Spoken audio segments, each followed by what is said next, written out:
Good morning, good afternoon, and or good evening, folks, and welcome to the show.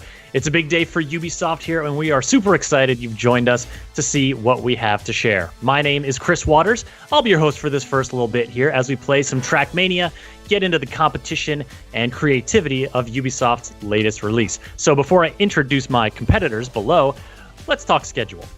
Right now, we're taking a look at Trackmania. We're going to talk with the developers. We're going to play the game a little bit. We're going to show off all that this game has to offer. At 11:30 a.m. following this bit, it's going to be the Ubisoft pre-show. Ghost Recon Breakpoint team is going to show off more about the AI teammates. The Crew 2 is going to share an update, and we'll see news from Trials Rising and a whole bunch more.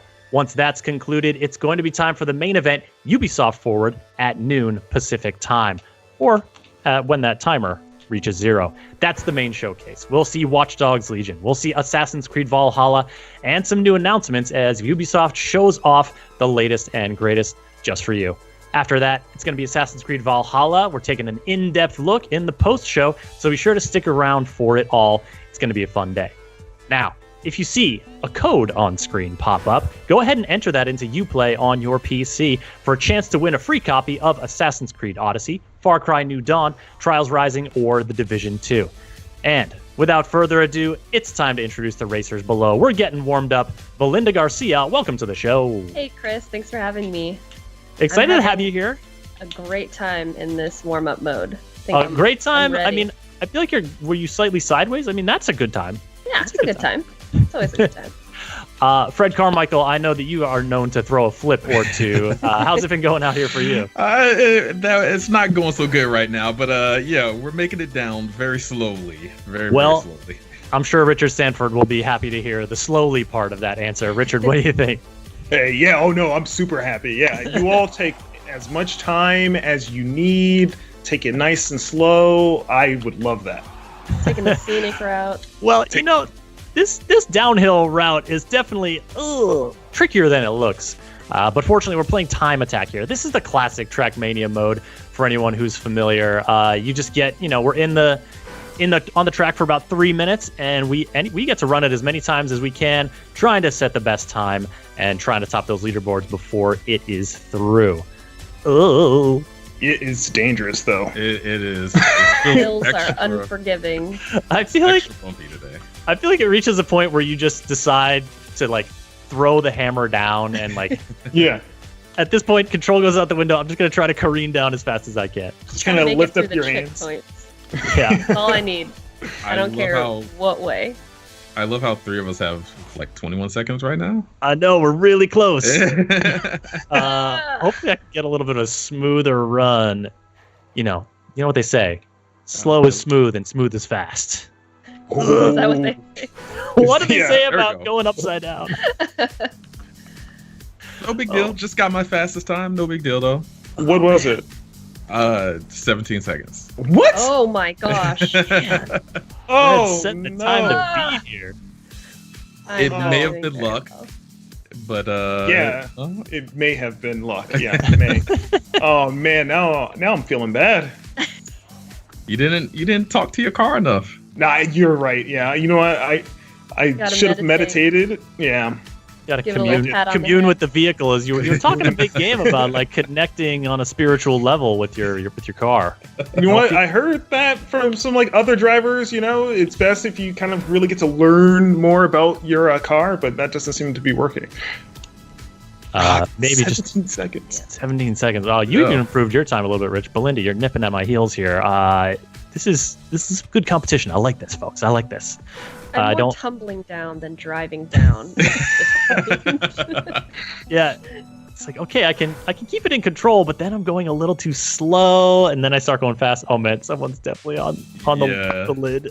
It's all over for me. I can't do anything. I'm trying the super fast. 20 seconds to beat 17. No. Oh, I don't think I'm going to beat it. Oh man, yeah, this is down. Do I have one last ace run? I'm upside down. Oh no. Let's get a 12-second run here. Let's go.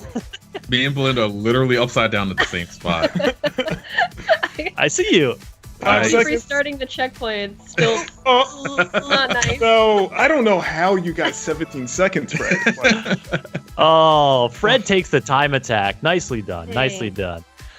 All right, now we're going to mix it up, and we're going to check out some rounds. Let's get into that.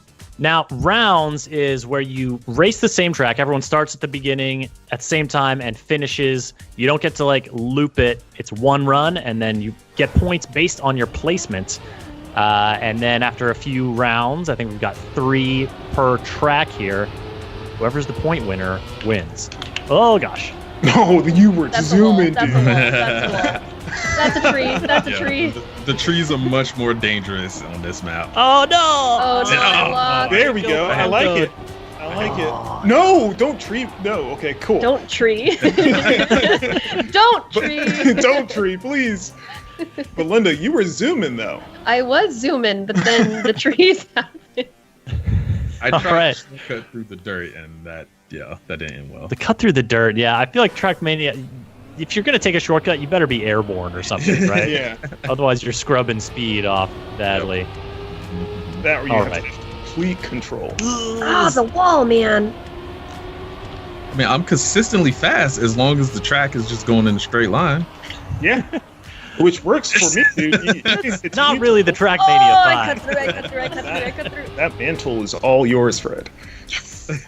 See, I think I'm figuring out what happened. The previous round, I talked to my car about going fast and not necessarily managing the bumps. Now, you know, the car's just like, oh, we want to go fast now. And I'm like, yeah. Yeah, you got to go fast. Rich is out to a commanding lead here. Yeah, he's got a lot of points up there. I don't understand what's going on. What's going on is that you are losing. I'm never making that turn. I don't know. how you make that turn. That's it. Oh, cut through. It's like one false move. All right, Fred, I see you. There we go. I'm not too worried though. That's true. I don't know if I can actually catch up. You got the points right now. You got 10 points, Fred. So. All right, let's see. What do we got? Rich up top with the 26. Oh, Fred in second with the 19. Then it's me and then Belinda. And shout out to Anthony, who's in our spectator seat. He's showing you the action. And we're going to switch it up now and get onto another match here. Another rounds. Rich, coming for you. Now, it's time to tangle with a little bit of the more, I don't know, challenging is the right word, but kind of mix it up elements of Trackmania, such as right from the start, we get this crazy move! Yeah, I was flying. Don't fly over the edge. Oh, you all instead ran right in front of me. Usually I fly over the Nice edge, start. so I'm already doing well. You mean nice start? I'm loving this start. It's so good. Oh, Fred, you're so fast. Why are you zooming like this? So fast. How is everyone so fast? I don't understand. Oh no! Oh, I went up too high on the wall. Oh, okay, recovered. That was a pretty slick, actually, bounce off the wall. I mean, this is where it all Flip. falls apart. not great for my here's time. the drift. Yep. Turn right to go left, turn right to go left. I don't like that at all. It's like unmanageable. This huge ice wall, you mean? I think A it's kind of giant ice wall. Oh, No. No. Oh, gotcha. The trick is you just Smoked don't me at the slow end. down It at did.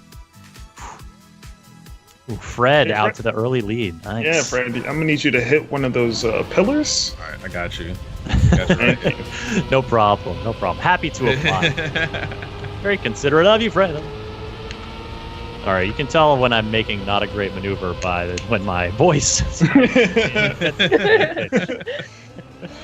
Oh, Rich, man. how long? Where you going? The Beep, pillar beep. curse. The cursed pillar. First pillar. Yeah, the thing, it's that thing where, like, if you end up you want to look at them so that you know where they are and can avoid them, but if you look too long, you end up focusing on them, and then it draws you inexorably in. I don't appreciate that, Rich. I don't appreciate that. All right, yeah. True. Ooh, all right. Well, as Belinda and I battle it out for third, it's Fred and Richard at the top. Oh no, I didn't start quick. She's good at this. Got him. At the top, battling for that top spot here in our second round competition. Obviously, the stakes are high. Oh gosh, I messed up. Yeah, Oh, the no. pillar. I made it. It might be all over. Oh, wow. no. Oh my goodness. How? I don't know what's happening because you guys are behind me. Oh, the grass got me that time. Grass is also bad. Easy All now. these terrains. I just went so high in the air. No. Woo. I do not have the juice to make it across this terrain. Melinda. There we go. I'll give this one to Rich. I'll give this one to. I am in the You cactus also- lands. I should You have also gave the previous one to me too. Yeah, you asked nicely, so True. Yeah. Got Chris out of third. Not a All great that round for me. All right, let's go to our third and final map here and settle who the real champion is. It's going to Coming be for ya. Richard. All right, well, we're coming into the final rounds match now. The final track. Fred, you have been a contender for the number one spot here, but so far Richard's been getting the best of you. What's your approach to this track? He's fast, but not fast enough. I got this one. This one's kind of tricky, so I'm pretty confident. Feeling good? You feeling spry? Yeah, I'm good. I like it. Belinda, I think you're out in front of me. Could you please, not... Is that I'm it? sure- Is that okay? I'm No. trying Keep to give you a going, little. Belinda. Nope. You're right on my tail. We're all pretty close. Oh, crap. We are. These little bumps, big bumps in this track, are very hard to maneuver over. Oh, yeah.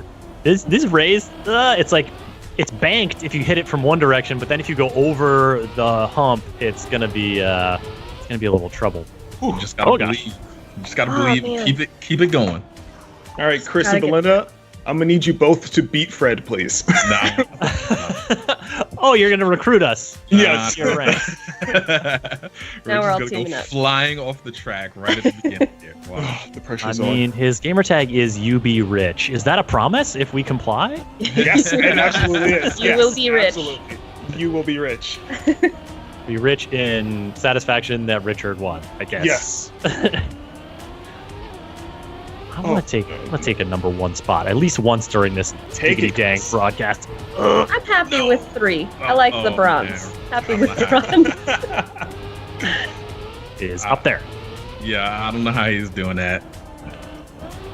Ooh, it's just, I told you, you gotta talk to your vehicle. Oh no. Okay. Oh, Yes. Yeah. all right. Game Oh remote man, now. that's That's a gonna be a bad one. close one. I don't know. This could be a close one. These points are adding up. That was a big bite. Rich down in third. Mm-hmm. All right, No. here we go. This is gonna settle it. Slow and steady in the back. Taking the scenic route. Taking the scenic route. Take our viewers on a lovely journey here. Oh gosh. Ooh, little hippity hop. Think about those. Just think about those hippity hops. Too scared to go off the track. I don't know how you guys avoid it. Fearless. Yeah, that's pretty much it. Oh, I mess up right there every single Good. time. I'm getting quiet because I really want to get a first place finish on at least one of these races. Oh no. Come Great. in third, Fred. That's so bad. Thank you, Chris. Oh man. It's in the worse when mail. you thanks. I can't believe I messed up again. Ooh. I did it again. Yes. Yeah, I was never really worried. I always knew how this You're was going to sweating. end. His palms are sweaty. No. Oh, I don't like live that. ranking there. UB Rich wins the match. GG. GG. GG's. Nicely done. All right, folks, that's going to bring our little Let's Play kind of competitive segment here to an end. I want to thank y'all for participating. Belinda, nice work out there. I tried. I just love the scenery. I was just taking my time. Listen, it's fun to get out there in a fast car and just do some things. I agree. Fred Carmichael, close, but no cigar this time around. Are you plotting your revenge already? I'll get him next time. Richard, is there going to be a next time, or are you just going off into the sunset with this W? I mean, I'm definitely driving off into the sunset, but even if there is a next time, I don't think he's going to beat me. And thus a rivalry is born, or maybe continued? Yeah. Yeah, continue, definitely. Thank you all for joining so much. Folks, coming up next, we're going to be taking an in-depth look at the map editor and some of the creation tools in Trackmania. But first, let's do a little schedule check-in. After our Trackmania segment here, it's going to be the Ubisoft Forward pre-show at 11:30 a.m. Pacific time, where we'll be seeing some AI teammates coming to Ghost Recon Breakpoint, getting an update from the crew too. Trials Rising will be showing off a fan favorite, and we'll see a whole bunch more games on display. Then at noon Pacific time, when that timer runs out, it's going to be Ubisoft Forward, the main showcase, Watch Dogs Legion, Assassin's Creed Valhalla, some new announcements, and more. Don't want to miss that one. And after it's over, stick around for an in-depth look at Assassin's Creed Valhalla. That's all coming up here shortly. But now I've got Augustin de Vita, producer at Ubisoft Nadeo, the creators of Trackmania, joining me to talk about creation in Trackmania. Augustin, welcome. Hello, Chris. So happy to be here. Oh, man. Exciting times for you. Your game has just launched. People are out there racing in droves. How does it feel? It feels great. I mean, it just feels great. The game is really, really good. It's really an evolution of Trackmania, and we couldn't wait for it. And also, folks are out there creating stuff. We see right here, we're seeing some map creation sped up. We got a little time-lapse thing pre-prepared for us here as we talk through the map creation mode. But I guess give us like an overview starting off, Augustin. What was your team's goal when like putting these creative tools in the hands of players? So we always want the tools to be easy to handle, and the big issue we were facing that there is too many blocks in the game. There is 1,600 blocks in the game actually, and so we had to organize all the tools and to organize the new features. And he's doing a great job right now because he knows what he's doing. But when you start making the first map, you really don't know where you're going to. It's really hard to get to. And, when you say blocks. Really sorry to interrupt, but when you say blocks, you just mean all these little pieces that we're seeing of track, planted this way, that way, this terrain, that terrain. Yeah, that's how it works. Every piece of the map is what we call a block. So it's some size, and you can go like diagonal. You have roads, you have decoration, you have checkpoint, start, finish, you have boosters. And all of this makes a map, so there is so many blocks that there is an infinite combination possible in the map editor. And there's also trees, as I know from personal experience. Yeah, you can get into them pretty quickly in the game. So we're seeing here the player's not just sort of creating the map, they're also like, okay, I added a little bit, now I'm testing a little bit, now I'm adding a little bit. That testing is kind of like the immediate feedback on, is this working, is it not, is this the feel I like, is it not?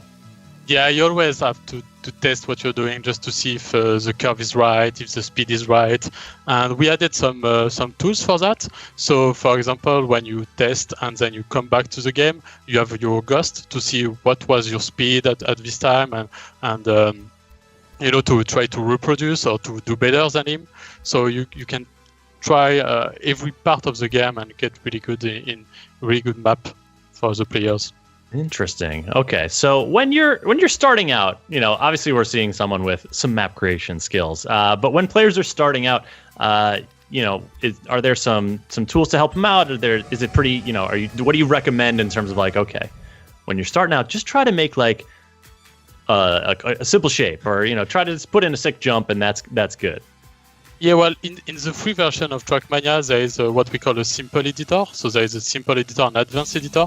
What we're seeing now is the advanced editor, so with all the tools, all the blocks. And the simple editor is like a best of blocks. So the blocks you need to do like a simple track, but a good one. You can at least make a good one. And I recommend to start with this. And then after you can get to the advanced editor and make crazy stuff like he's doing right now. Nice. Now, is that advanced editor pretty akin to what the Trackmania team uses to create the actual tracks in the game? Yeah, it's exactly the tools that we are using every day to make the track. Every tool we put in the game, we give it to the player as well, so they can make the same track as us. Nice. So you can challenge people to beat you at your own game a little bit? Yeah, and sometimes they're better than us. They do tracks that amaze us. I mean, I played some tracks that I always remember because it was so great. Well, that's when you hire them for the team, right? Yeah, it happened. We hire a lot. Well, the guy doing the video right now he used to be a player, and he's still a player, and now he's working with us. And we always have like pro players coming into the team and designers and level designers.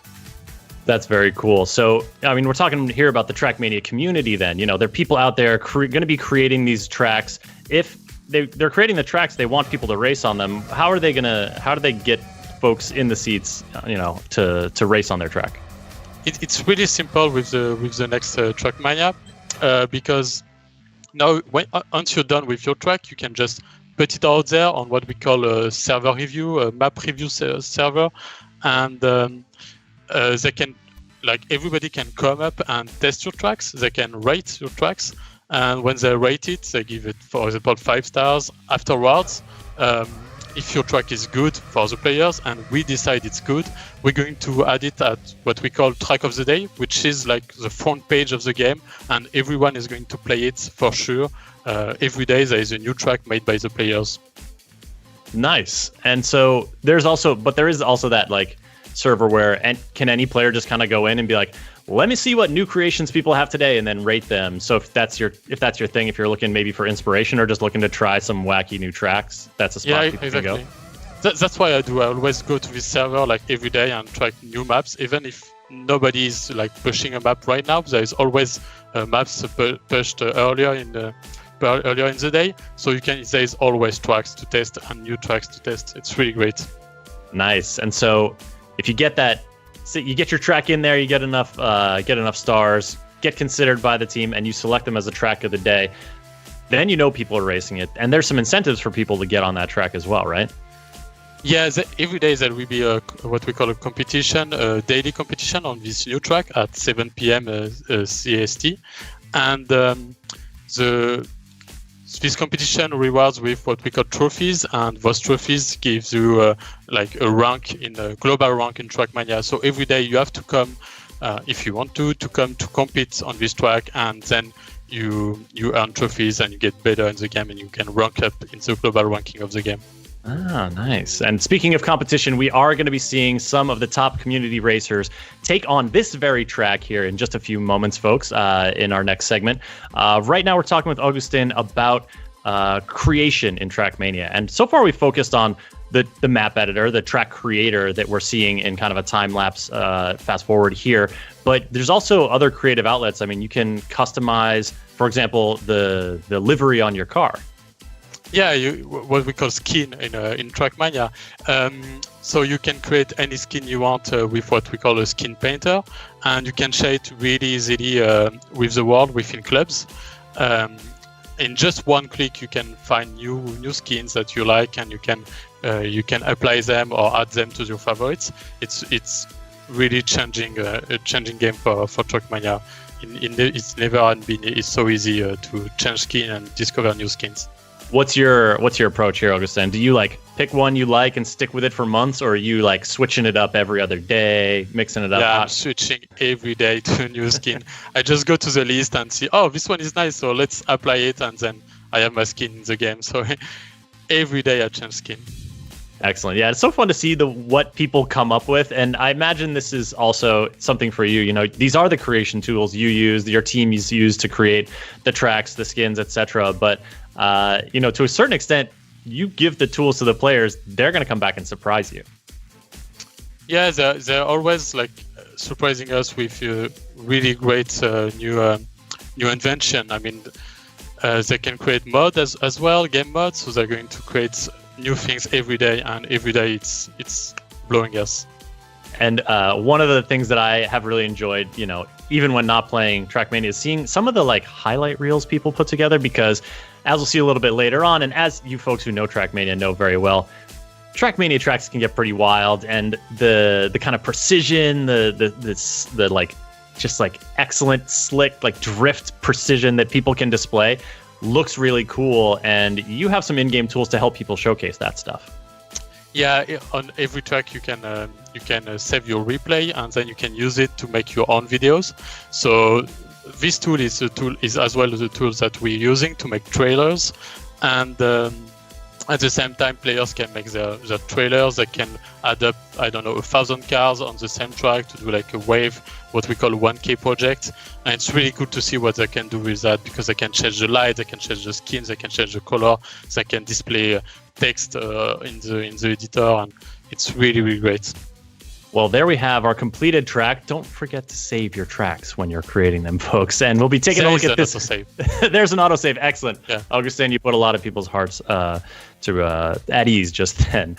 We'll be taking a look at that track in action in just a few moments here. But Augustin, before I let you go, I wanted to touch base on just kind of again that community aspect of, you know, how do people find these creations? What's a great way? Like, there's the club system that sort of allows people to connect to different clubs of friends, or maybe this club focuses on certain types of races, and et cetera, et cetera. Just give us an idea of how people are going to share these creations and discover people's creations. Yeah, so in the game there is what we call clubs, and you can create or join any clubs you want, private, public, with friends, for example, or just a streaming community within a club. And within those clubs, you can share skins, you can share maps, you can create what we call a campaign, which is the same tool we're using to create our own campaigns with 25 maps. And you can create also events, so people can gather around and use the same skin, for example, have a club tag and compete within each other on leaderboards and share everything they can. They can also share videos, for example. It's really Excellent. Great. Well, it sounds like there's lots of tools for folks to get creative, to share those creations, to discover new stuff, in addition to just racing and trying to beat the tires off of each other. Yeah. Excellent. Augustin, thank you so much for joining us to talk a little bit more about Trackmania. Folks, remember, Trackmania is available now. Download and play it for free on the Epic Games Store and on Uplay. Augustin, thank you for joining us, and congrats. Yeah, thank you. It's been great. All right, folks, we've got some competitive play coming up here just shortly, but first, another schedule reminder of the order of events today. Our Trackmania showcase continues until about 11:30 Pacific time. Then it's the Ubisoft Forward pre-show. We'll be taking a look at AI teammates in Ghost Recon Breakpoint, getting updates for the Crew 2, hearing from Trials Rising about a special new track for fans who like long rides, and a bunch more. Then at noon Pacific time, it's the main event, Ubisoft Forward, with Watch Dogs Legion, Assassin's Creed Valhalla, and more from Ubisoft's upcoming lineup of games. Stick around immediately following the show for a deeper look at Assassin's Creed Valhalla. And for now, it's back to the track. Joining me now is Omar Ben Abdallah, live producer at Ubisoft Nadeo, to talk about all the ways that Trackmania can get a little more competitive. Omar, how's it going, man? Pretty good, and you? How are you doing? I'm doing good. I'm excited to see some skills. I mean, not that we had no skills earlier. I'm just this is a whole different level, right? Because these are some of the top racers in the community. Yeah, what we did basically is invite the 6 or 7, I think, best players of the closed alpha we organized, and we'll be seeing them racing in rounds mode, so they all start at the same time, and the fastest guy win. All right, who's your money on here at the outset? I'll just take the easy pick and go with Shorty since he won that round. There he is. He's there, top of the pops right there. Yeah. And keen-eyed viewers will note this is the track we just saw being created, and actually the 5th place player, I think, in that round is the one who made it. So, Tona, yeah, you can step it up. I believe in you. You probably can win at least one round. I believe it. So as we watch them compete, I wanted to talk to you a little bit more about, how people kind of like take on new competitive challenges in Trackmania. Because, right from the get-go, you start playing, there's the inherent competition of racing. You're trying to get a better medal, a faster time, and you're racing against your friends. But what are some of the other ways people can kind of get into that broader competitive scene? Basically, what we try to do is to design features that will be good for any kind of level you have on Trackmania, whether you're a professional player or just someone that wants to discover the game and get better each day. So you'll have a lot of new ways to train and get better at the game, gaining more medals, maybe reaching the gold medals on all the maps of the official campaign, which is a great achievement already. You'll be able to play against VIPs, ghosts, which means that you'll be able to compete against yourself or against your favorite streamer, against your friends. So yeah, quite a lot of possibility to get better at Trackmania. Nice. So I like the streamer touch, because then if you're watching them in the chat, saying like you can kind of see when they've laid down the time, and then go take yourself to the track and see how you stack up.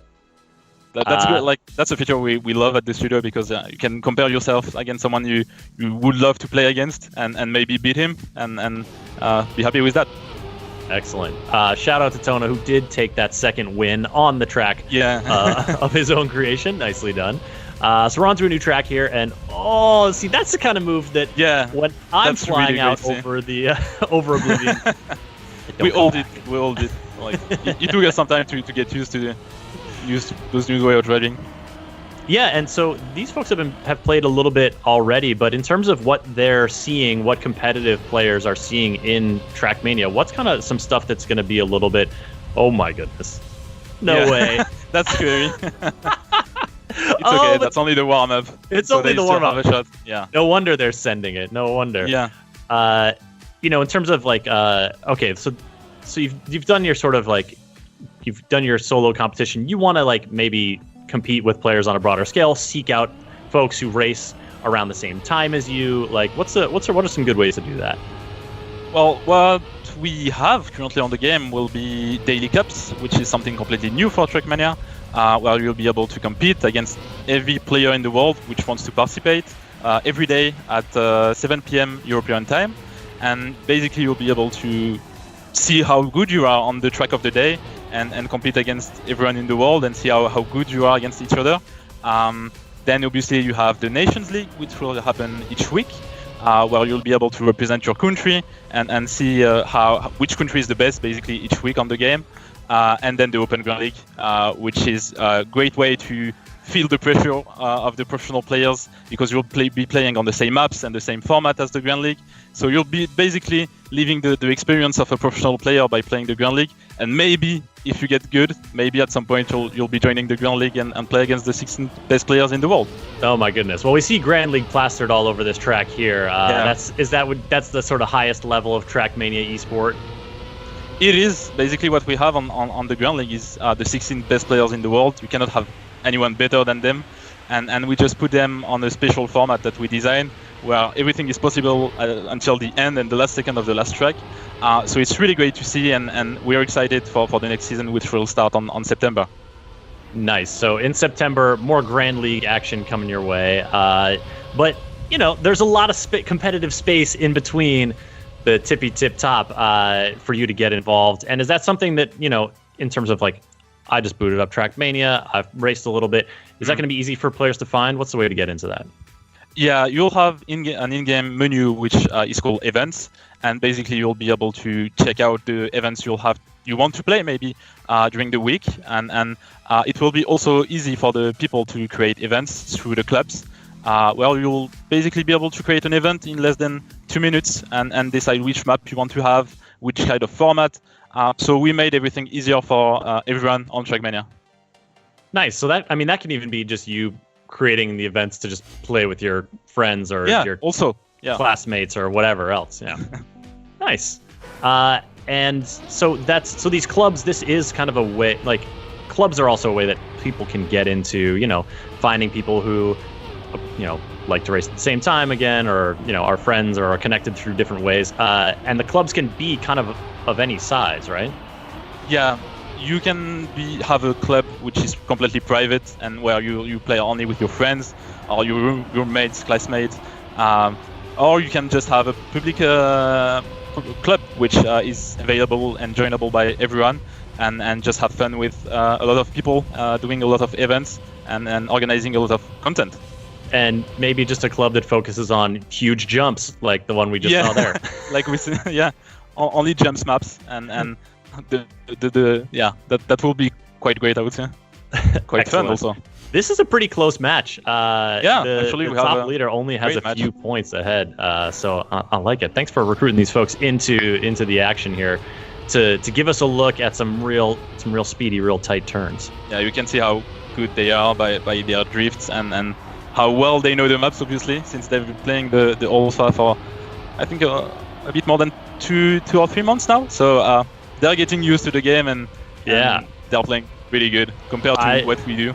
I wish I had watched them play before our session earlier, but that's all right. For the future, you can play against their ghost if you want to learn the map, actually. That's true. Although, can you really learn from a ghost if it just screams out ahead of you so fast you can't even see it? Just try to follow it. I'll work my way up. So these community events, this kind of this stuff that is organized through clubs, so it's organized through clubs, which is kind of organic, and players all around the world can make that happen. But you at Nadeo are also sort of curating stuff and experiences and events for players to get into. Yeah. What we try to do is to have a mix of community event, where basically we have players organizing event. That's something that is there for more than 14 years now on Trackmania, so we love to see that. We love to see community creating content on our game. We also organize ourselves, our events through the Grand League, the Daily Cups, the Nations League, and things like that. So it's kind of a mix of trying to get content for every kind of players, and also a way to be able to create content and events, whether you're a great player or just want to have fun with your friends. Nice. Wow. The time separating the top finishes. That's really great, and that's really fast. Is very, very tight here as we move on to, I believe, our fourth and final map of this competitive section. And it's still really close. All right, folks, it's down to the wire. Omar, still believing in your racer Shorty out there? Yeah, I think he's first. So I mean, came in first that race. Yeah, and that's a great map. Everything can happen there. So might be someone overtaking Shorty. Do you like that kind of map where, I mean, it's exciting, right? Because dramatic stuff can happen, but also it's a little scary. Like, you can just fly off the track and lose everything. It's all gone. you can go from first to last just basically by doing one mistake and one short mistake. So that's pretty exciting for the spectators. It's not that fun for the players, obviously, because you don't want to lose everything on one turn. But yeah, that's how you handle pressure on Trackmania. Yeah, at some point, fun becomes it's the thrill. You're risking a lot more for the bigger payoff, right? Yeah. What do you call this kind of road surface here that's like a hill in the middle? I was trying to figure this out earlier. Actually, we do have a name, but I don't like to use it. I just let people call it as they want. I'm calling it a different way in French, obviously. Sure, of course, yeah. Basically, everyone can name the road as they want, and there's many ways to say it, select the road we are seeing right now. The language of racing. It takes many forms. Yeah. All right, so we're watching the competition play out here. Once people, Trackmania is out now, free to download and play. What would you recommend in terms of okay, I just want to get into the competition against other folks. I want to challenge myself right out of the gate. What's the best way to get that started? To be quite honest, the best thing will be to play the Daily Cup, because you'll be facing players from all around the world on a track that is known only each day. So the track of the day map. So you'll be able to see how good you are against other people, and you can do that every day, so you can maybe see your progression on the whole week, and maybe at the end of the week you'll be able to beat people that you wouldn't even think about on the early state of the week. I like that. I like that kind of because a lot about kind of competition is that progression and the sense of moving up in the rankings, but also of this person is always the one who I see a few places ahead of me. You're chasing them. Yeah. You want to track them down. Now this is our last race. Is that right? Yeah, last round, and Shorty is second. So I have quite some pressure, to be quite honest. The pressure is on. They're coming around these not quite slalom, but he's in there. Oh, yeah. Yep, coming up around this big, it's S turn. He's still first. I believe in him. He can feel the positive vibes coming from you. You can see the slow motion vlog there. Just quite fun also to watch. And he's finishing first. Great. There he goes. I got it. It looks like Omar backed the right racer. Shorty coming in with a victory. And Omar, thank you so much for talking about competitive Trackmania. Anything else you want to mention before we wrap it up? Well, obviously, thank you for having me, and thanks to the players for playing this competition. Thanks to all the closed alpha players we had, because they help us truly to make this game better, and we're pretty happy with the Trackmania we have right now. So yeah, just play Trackmania, it's free, and have fun on it. I'm pretty sure you'll have, and yeah, that's it. All right, Omar, thank you so much. Trackmania, folks, it's out now on Epic Games Store and Uplay. Go ahead and download it. Get in there and get racing. Now, our time with Trackmania is coming to a close, and it's on to the next show. Ubisoft Forward pre-show is starting momentarily. We're going to take a look at Ghost Recon Breakpoint, The Crew 2, Trials Rising, new stuff coming from all these games. You're not going to want to miss it. And then when the countdown timer hits 0, it's Ubisoft Forward, the big showcase of the latest and greatest upcoming games from Ubisoft, followed by an in-depth look at Assassin's Creed Valhalla. We got a lot more in store for you, so let's go ahead and throw it over to Kat. Thank you, Chris, and hello, everyone, and welcome to the Ubisoft Forward pre-show. The main event will be starting in just 30 minutes and will feature news from our unreleased games, including Watch Dogs Legion, Assassin's Creed Valhalla, Hyperscape, and more. Now to warm up, we have 30 minutes of a days from the games you're already playing, like Ghost Recon Breakpoint, Trials Rising, and The Crew 2, as well as some exclusive behind the scenes so you can get to know us a little better. So let's kickstart this pre-show with an update from Just Dance 2020.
If you're a Just Dance fan and want to win some cool swag, head over to the Just Dance website for all the details.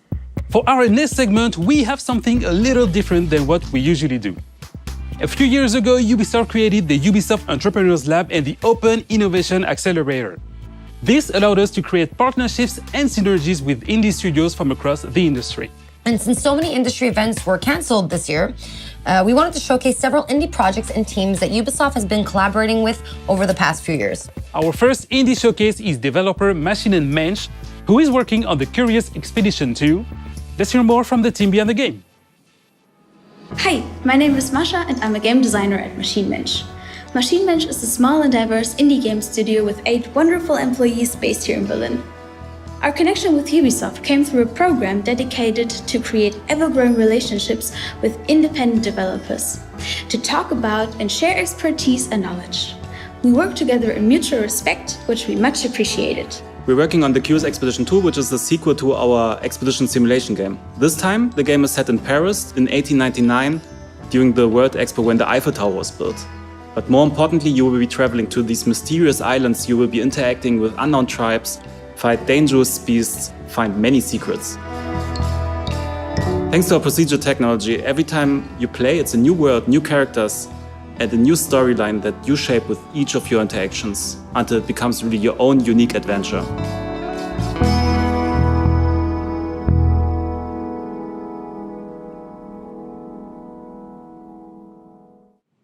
And we will have more indie guests coming up later in the pre-show, so stick around. Now, a while ago, Ubisoft released its very first live-action TV show on Apple TV+, and it's a comedy about making video games called Mythic Quest Raven's Banquet. And to keep the show authentic, Ubisoft's Red Storm studio went above and beyond by creating a playable sandbox for the game that is actually featured in the show. So now let's head behind the scenes for an exclusive look. This is the home of Clancy. Okay. It's very Clancy-esque. Yes. I get it. All right, now I'm starting to understand. Right. I too keep all my awards at the front of my office. It's entirely empty. So Mythic Quest is Ubisoft's first live-action comedy. The whole show is about a team that is developing a super successful MMORPG, and it's about all the people within the game development team and their relationships and what they go through in creating one of the world's most successful games. All right, incredible. Thank you. But are we sure that we're finished. When we heard about what was going on, we weren't really sure if we were a great fit because we always made shooters realistic. And we listened to the pitch and we were super excited about the idea. So we thought, all right, what does Ubisoft have that we could channel to fit this? You're fucking me. Yes. You're fucking me. But I'm not enjoying it. It's for the game. When we started on the project, I think we imagined we would just make video clips that would run on screens in the background or something, so it would feel like a real game studio. But once we saw the script, once we started collaborating with the team, we realized, oh, they want a game, like an actual game. Of course, making an actual game would take years, so we started selecting the pieces that they really needed for certain scenes. And from there, it was not long before we said, you know, what if we make this actually playable? What if we make it so you can connect a controller and control the characters? And so that's what we ended up doing. The thing that I love most is the shovel. Exploding people's heads with this thing is straight fire. Crunch, man. We had requests to do things like make a contagious viral disease in which people bleed out of their eyeballs first, then they bleed out of their anus, then they vomit and bleed out of their anus at the same time. We set it up in such a way that you could trigger it in stages because we didn't know what the timing was going to be. The idea here is we can hit it and control the timing of when things are happening. So the next time you hit it, he starts puking out blood. And at this point, we would probably have the camera start panning back like this. And then you can hit the button again and you can see the blood ocean itself has started coming in. And so now they're all bleeding out of the back end as well. And then the final is just everybody exploding in bloody gore. And then this was Keith's idea. He wanted the skulls coming up and bobbing up and down in the water, so. David, can we actually make this quick? I've got a lot of work to do stripping Blood Ocean out of everything. Yeah. Releasing a disease into the game right before a global pandemic was not a great look. Today was the first time we showed Mythic Quest Raven's Banquet to an audience.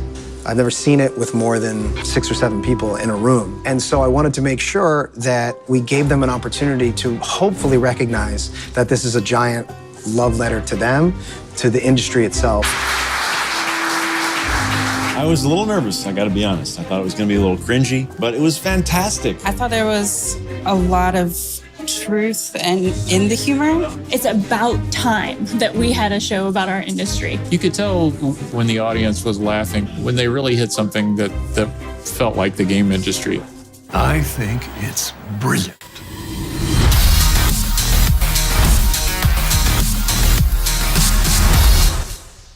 All right, so if you have not yet seen it, the first season of Mythic Quest Raven's Banquet is available right now on Apple TV+, and a full version of this making of will be coming out over the next few days. All right, now it is time to fasten your seatbelts and start your engines as we head out to Lyon, France to visit our team at Ubisoft Ivory Tower to get an update on The Crew 2. Hi everyone, and welcome to The Crew 2 at Ubisoft Forward. My name's James Reese, I'm a community developer here at Ivory Tower, and I'll be your host for this quick glimpse into all the exciting things we have going on over the next few weeks. It's been 2 years already since launch, with 6 major updates and hundreds of vehicles under our belt. And our latest update, Summer in Hollywood, only went live a few days ago. Let's have a look.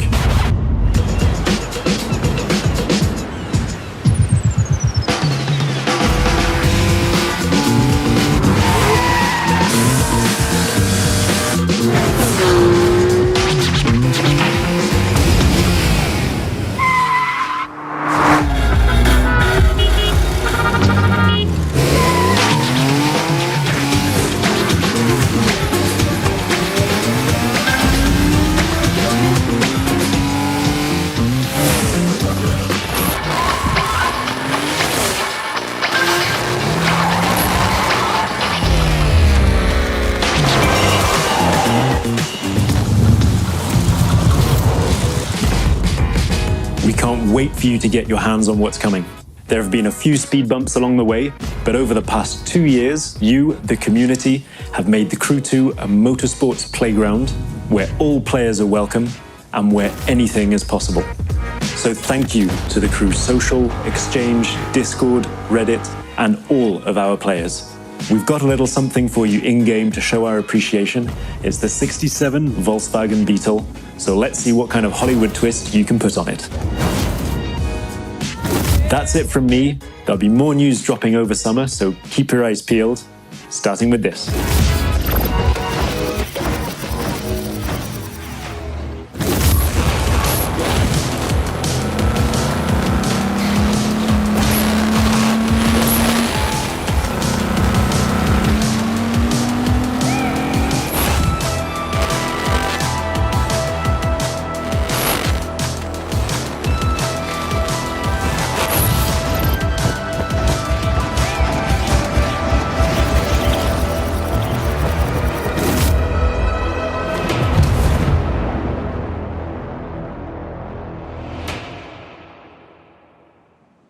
In case you missed it, make sure to boot up the game right now to unlock the amazing 69 Volkswagen Beetle that was just shown in the video, and stay tuned in the near future for more info about Year 3 of The Crew 2. Our next video is from our second indie guest, Bossa Studios, who will be injecting a delirious dose of fun with Surgeon Simulator 2. Enjoy!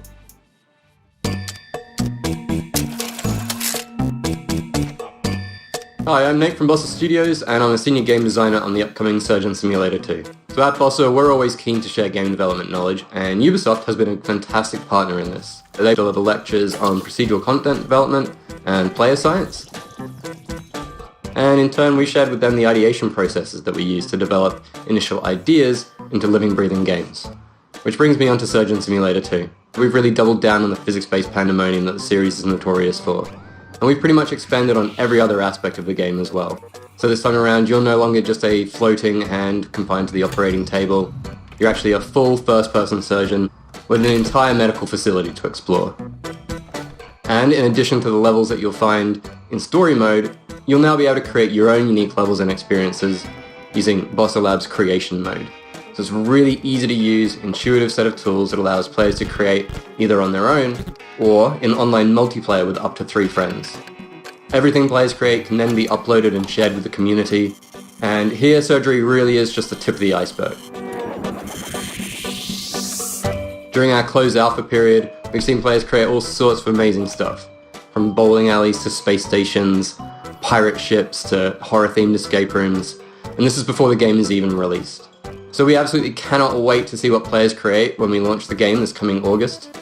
And in fact, if you pre-order Surgeon Simulator 2, you can receive exclusive closed beta access.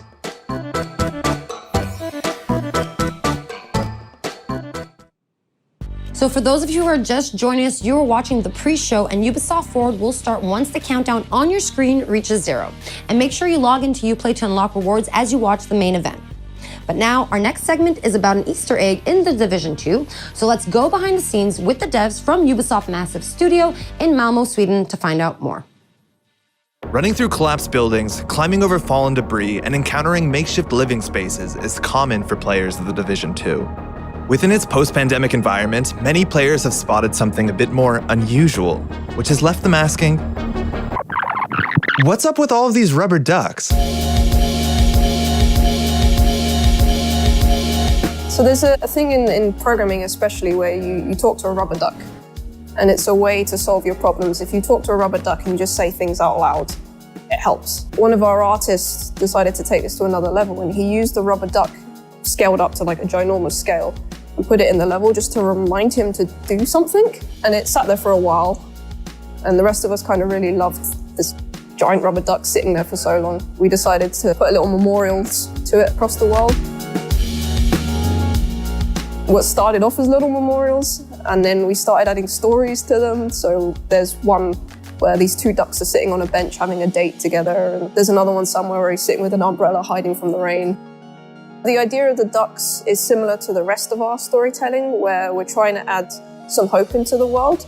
Because you're coming in as a Division agent to try and save what you can and rebuild, but you need to know there's something there to save. So having bits of happiness lets you know like it's still worth the saving for these little happy moments. One shrine in particular became a beloved fan favorite, showing up multiple times across YouTube and Reddit. So, Karen, how was your day? Well, Luke, it's been productive. So the origin story of productive One of our level designers made an amazing pun one day, and we decided to make a graffiti out of it and put it in the game, and it became like a duck shrine, and players started finding it and wondering where it came from. We've been finding these rubber duckies all over the map. It says here on the wall in graffiti, productive, and there's a large rubber ducky, bigger than all the other ones we've found, and he's got bottles of booze all around him. Not only that, but he has a couple soldier duckies guarding a parrot in a cage. But there's more just like this in the Division 2. What's really great about our community is they come together. They find a common thing that they want to develop or find or get unlocked, and they just put time and effort into it. We don't put them in easy to find places. So that means players are genuinely, hopefully enjoying just exploring the environment and finding all these little Easter eggs we've hidden around. And also not the Easter eggs, just the main part of the game and all the storytelling we put into it. I haven't found all of them. I don't know exactly how many there are, but they haven't found all of the ducks yet. Encouraged by the community's response to the ducks, developers recently hid another secret in the game and made it the focal point of an all-new community challenge. We actually put Tommy the teddy bear into the game. So Tommy the teddy bear is a trauma teddy mentioned in a lot of lore, but the bear itself actually was not in the game. With episode 3, we put a bunch of them into the world, actually opened up an Easter egg hunt for him specifically. It's a nice little exciting moment when you kind of open Reddit and you see someone's found the thing that you kind of just snuck in under the radar and no one really knows about it.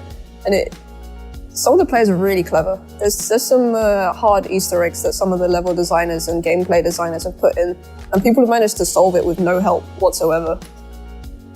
Gamers are smart. So now that you know, be on the lookout for both the ducks and teddy bears next time you boot up the Division 2. We now have our final indie guest, Thunder Lotus Games, who were the 2017 winner of the indie series that took place in Montreal. So let's find out more about the beautiful coziness of Spiritfarer in this next video. Hey everybody, I'm Rodrigue, marketeer at Thunder Lotus.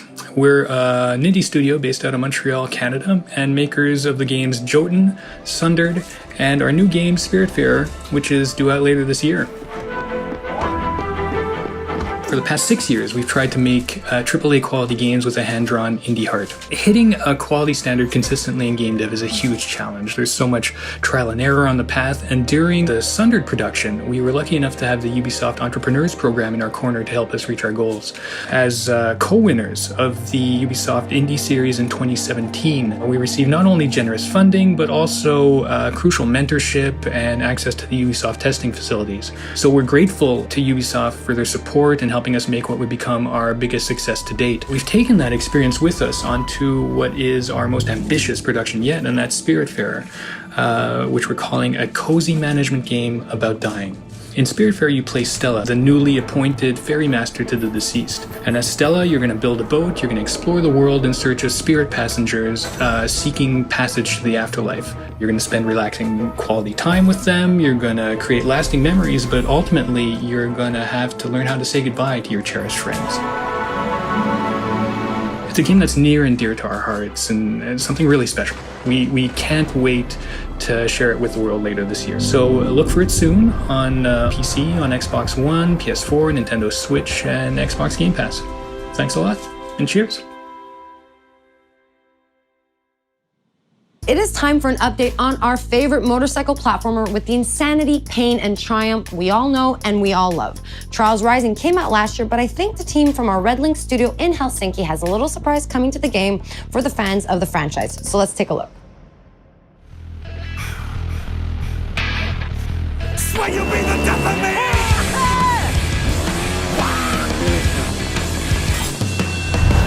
Hi, we're here today to introduce you to an exciting new endurance challenge coming to Trials Rising.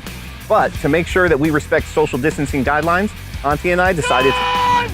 Do I fire the goose now? What? Fire the goose? Fire!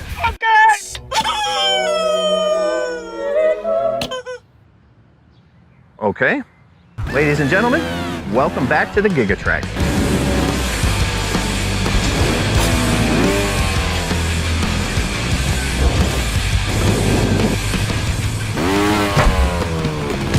Far from a remake of the classic track from Trials Evolution, this is an all-new journey across the world of Trials Rising, in by far the longest track that we've ever put in a trial. Did you tell him it's the longest track ever? Yeah, I'm telling them that. By far the longest track we've ever put in a Trials game. The Giga Track will take you across many different environments, from the iconic... Environment! Tell them about environments, please! Yeah, I was just... Maybe you want to tell them. The Giga Track is like life. It starts and it ends and it's long. Depends how you enjoy it. And also one secret thing. 4 tells the answer to 1. Prepare for the ultimate test of Trials endurance. Giga Track releases this Thursday, July 16th for the low price of... Did you tell them it's free? You heard that right, riders. Giga Track will be available for free to all Trials Rising players when it releases this Thursday.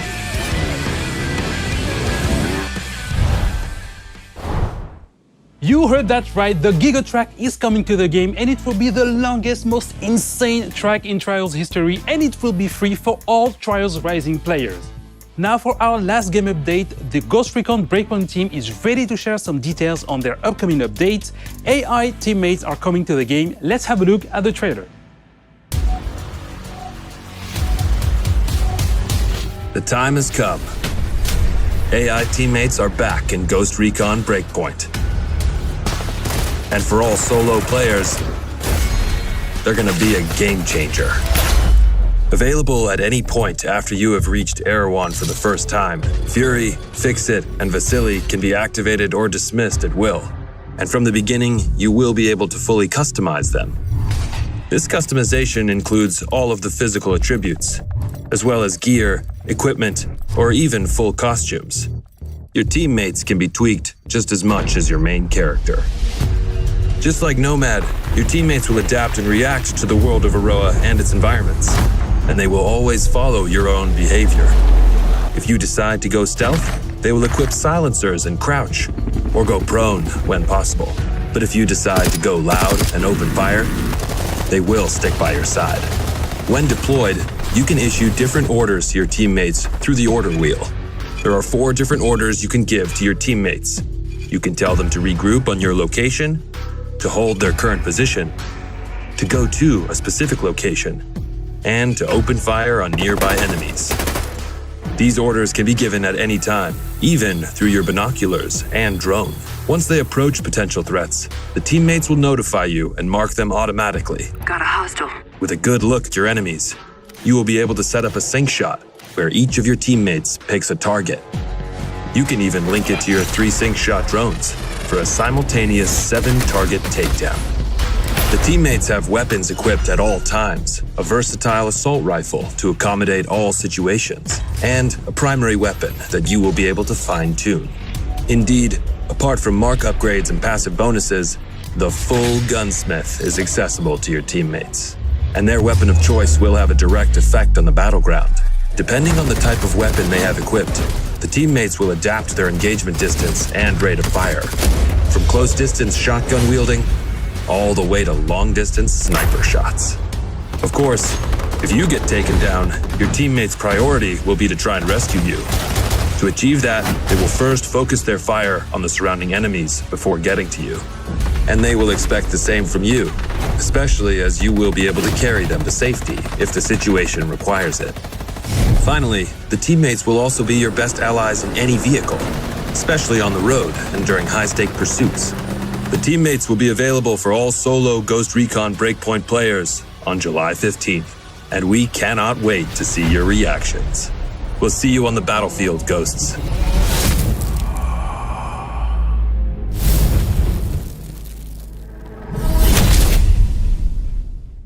Hey Ghosts, I'm Grace from the Ghost Recon team. As you've just seen, the AI teammates are finally landing in Ghost Recon Breakpoint with our next major update on July 15th. Alongside the AI teammates, this update comes with a ton of new content, including a gunsmith upgrade, new PvP content, quality of life updates, and more. You will be able to try it all during our next free weekend from July 16th to July 20th. But that's not all, we've got one last thing to show you. Enjoy, and we'll see you on Aroa, Ghosts. To anyone listening, this is Haruhi Ito speaking for the Outcasts.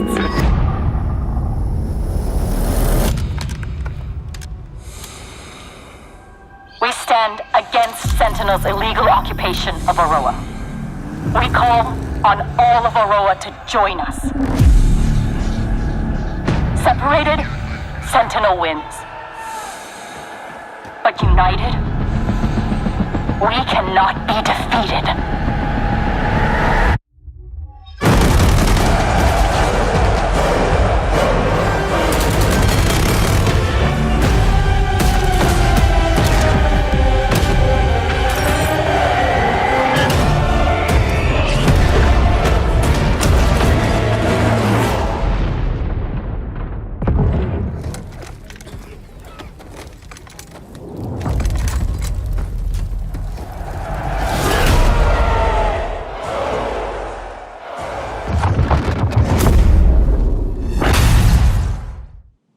And now our very final video for this pre-show is another episode of our wow moments comparing the craziest and coolest clips from you, our players.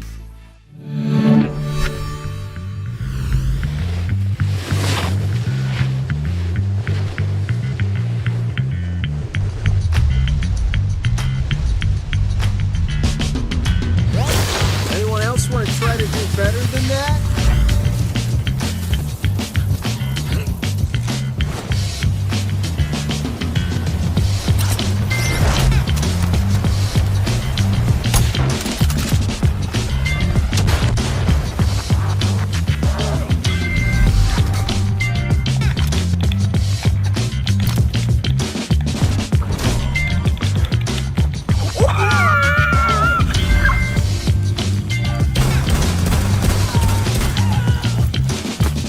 I was gonna interrogate him. Oh, you can interrogate this guy though. Oh, okay.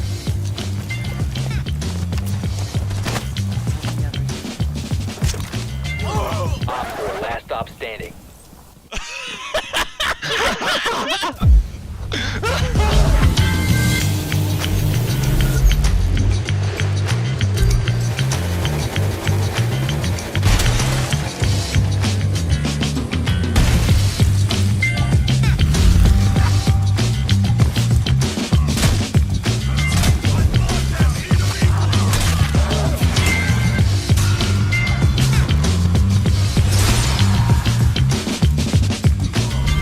So there's a line that people want me to yell, but I can't usually do it because I'll freak out my neighbours. But as you can see, I'm at the Crashing Ocean Beach and there's no one too close, so... Reloading! Fuck, someone saw me, I gotta go.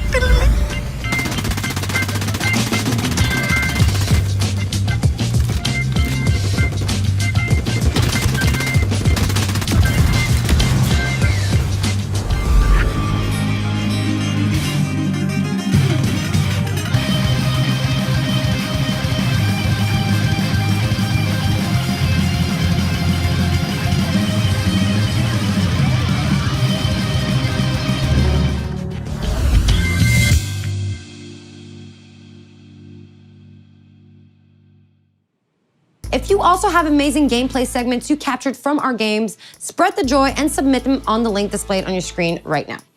All right, guys, it is time for us to wrap up this pre-show. Don't forget to stay tuned for our post-show featuring a deep dive into the world of Assassin's Creed Valhalla. Thanks a lot for watching this pre-show and enjoy Ubisoft Forward.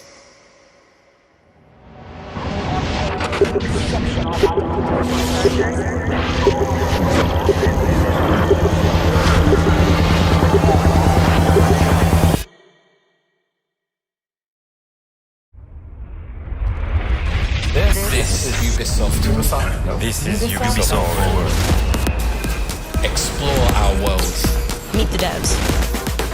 See the games. Join us.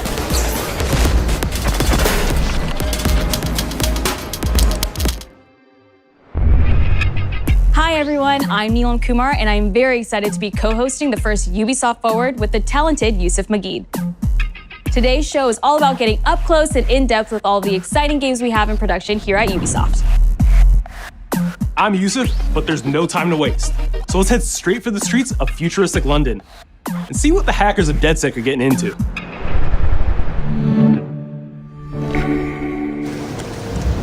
The illegal paintball paintings spreading subversive and hostile messaging over the last few weeks across London are not the work of several people as was originally believed, but the work of an individual. The criminal suspected to have links with the terrorist group Delta is marked as supposed to be dangerous.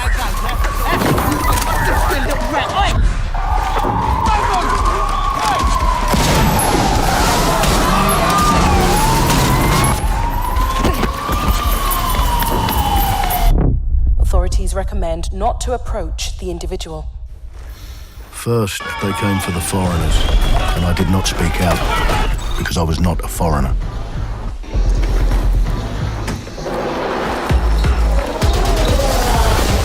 Then they came for the protesters, and I did not speak out because I was not a protester.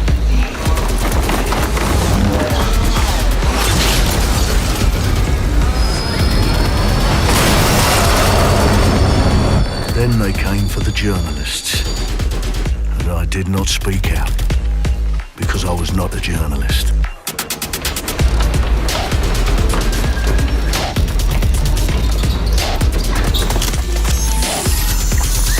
And then they came for street artists, but I did not speak out because I am not a street artist.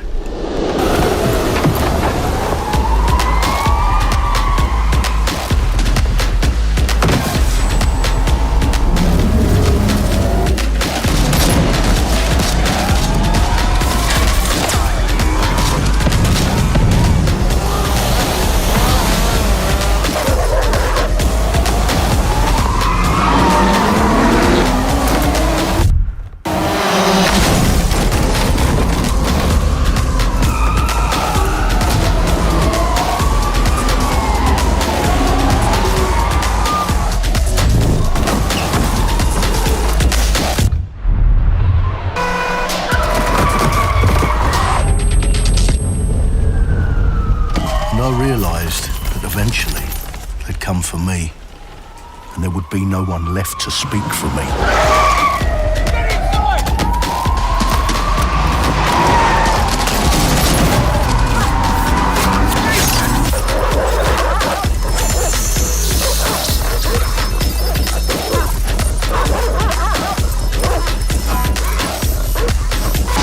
Right! Oh!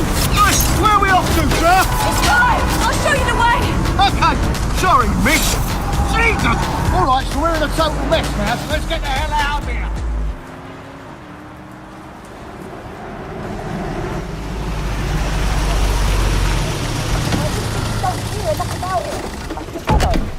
And there's nothing more debilitating than that. Right. This way, not to be able to do what you're passionate about. After a long night, London is in chaos. The main arteries through the city are blocked. Hundreds of heavily armed Albion...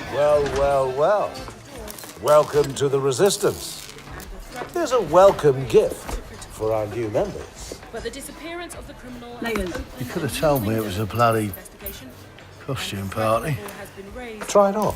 The new key suspect has been identified as David Ford, a 43-year-old London taxi driver. He has no criminal record, but is currently believed to be a terrorist. People have been asked not to approach him. The authorities advise all residents...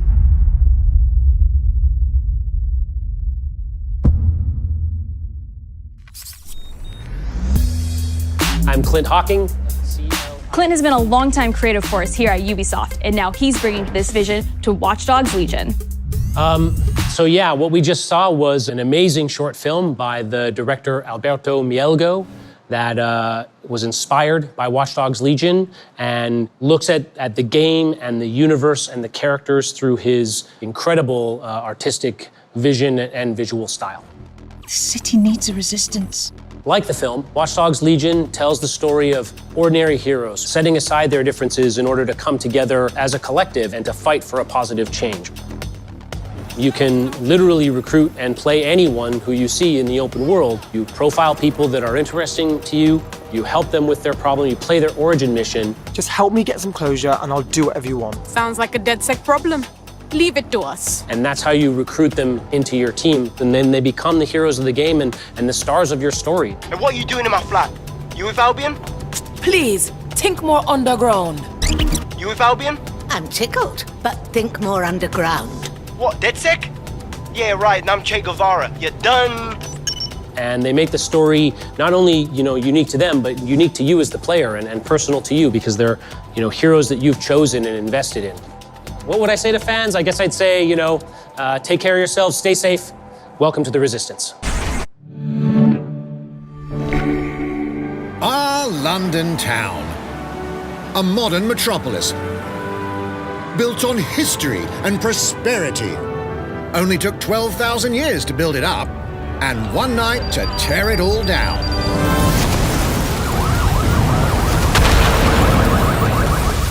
Oh my God. Listen up.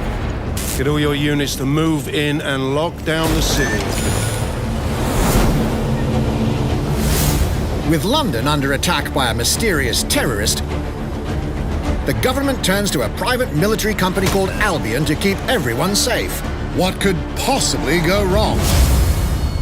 Ladies and gentlemen, Mr. Nigel Cass, CEO of Albion. He's kindly stepped up to establish order. Understand this.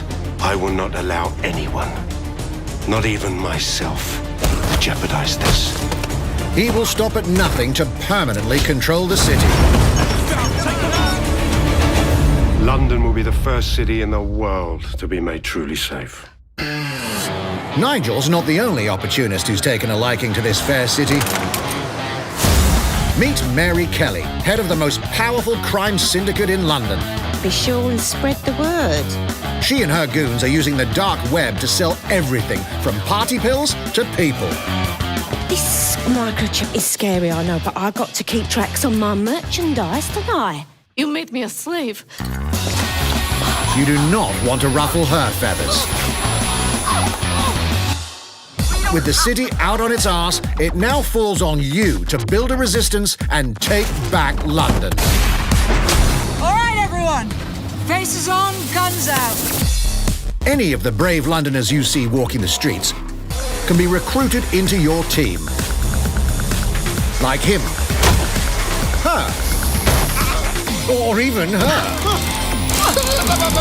Everyone could become your next secret weapon. In our first mission, we need to get some dirt on Nigel Cass, and that means breaking into Albion headquarters inside the Tower of London. All the hardy souls you see here are people we have recruited from the streets of London. They all have unique abilities, and you're free to tackle this mission with whoever you like. Dear God, my eyes. Mikey! Zip up, get to work, and let's never talk about this again. Like everyone in DedSec, Arthur can hack pretty much whatever. But as a construction worker, he has a particular set of tools that make him handy. He can even call his own cargo drone.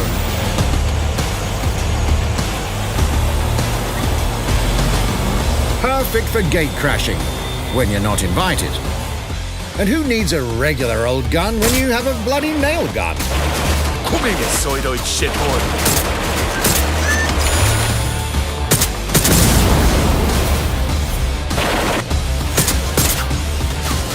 Jesus Christ, what is that thing? Perhaps we could approach this mission differently. If you'd rather keep your distance, we've got you covered.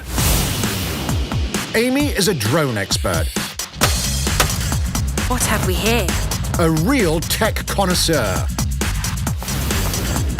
Hate spiders, but love this one.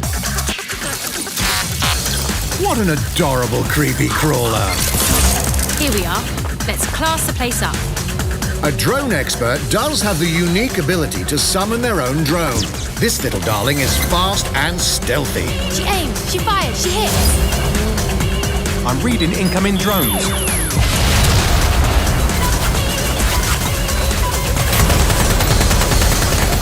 She can also hack enemy drones, turning the tide in her favor. And if you are not into direct confrontation, there are more ways than one to get the job done.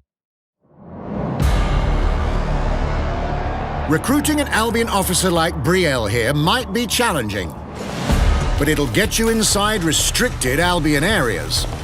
Don't mind me, just doing recon for a bunch of insurgents. However, do anything suspicious and she'll probably wind up with a bullet in the back of her head. You've been approved for entry. We're missing the human element here. I can get the Defence Minister on the line right now. Well, if you feel you must.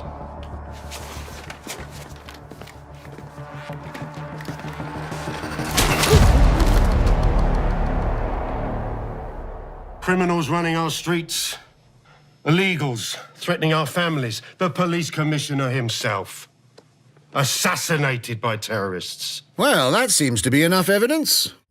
Next up, we're crashing Mary Kelly's organ farming operation and putting a stop to it. That's good. The buyers expect high quality stuff. And we need a hard nut for this. Impairing our frontal lobe again, are we? Bags, don't disturb me in my natural habitat. Say hello to Mickey. The man lives for his team. That put another hair on my chest. And doesn't mind getting his hands dirty.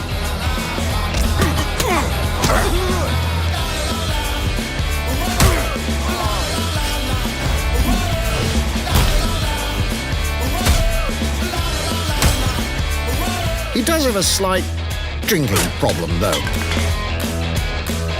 And he's passed out. We'll come back to him. You know what? Let's go with someone a bit more professional.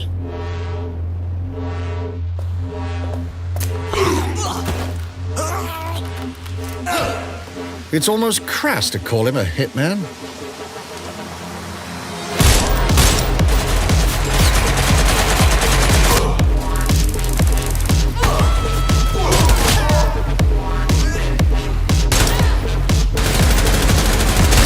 Some might even call him an artist.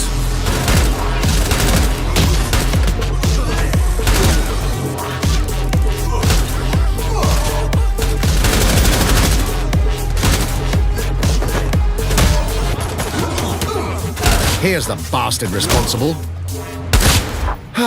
Done and dusted. Not bad if I do say so, innit? Not everyone in London is a legendary assassin or a super spy, but everyone can be a hero.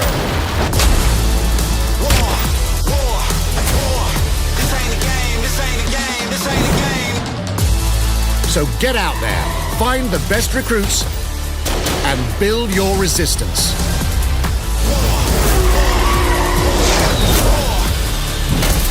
It's time to take back London.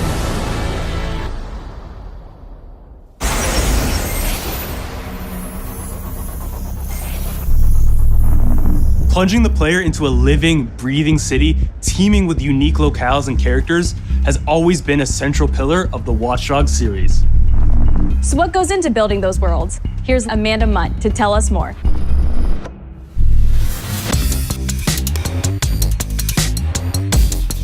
My name's Amanda Munt.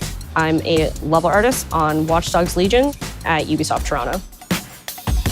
Being a level artist, I think, is the coolest job in video games because we do get the freedom to kind of like pick and choose what little details we want to depict. And we get ample opportunities to tell the stories that we want to tell in the spaces that we're assigned to. I have the capacity to hide things and, like small little Easter eggs. In AC Unity, there was a boat somewhere in the world that was covered in cats. And then it happened again in Watch Dogs 2. And there may or may not be something in London that is a boat filled with cats in some capacity. So I was fortunate enough to go to E3 last year. Some of the people that I was showing our demo to were from London. So no matter where I dropped them in the city, they'd go, oh my God, this feels like Camden. This feels like Southwark. This feels like Westminster. When people are talking about some detail that I've put into the world and they're excited about it, like that feels so good as somebody who, builds these worlds with care. I love it.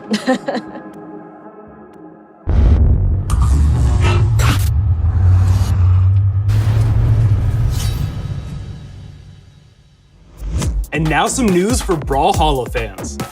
In just a few weeks, you'll be able to battle it out with your favorite legends on iOS and Android devices.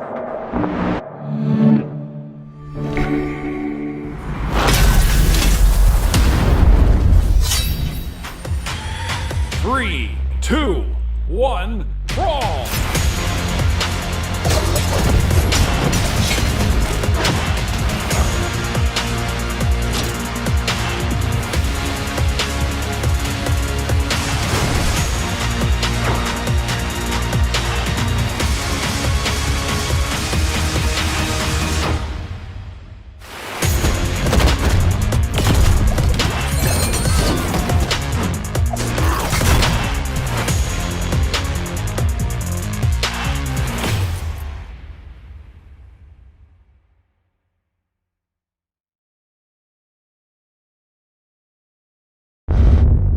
And now, whether you need a Tom Clancy action fix on the go, or want to dive back into one of the most beloved fantasy franchises in gaming, we've got you covered.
Target is being held on the ground floor. Go, go, go!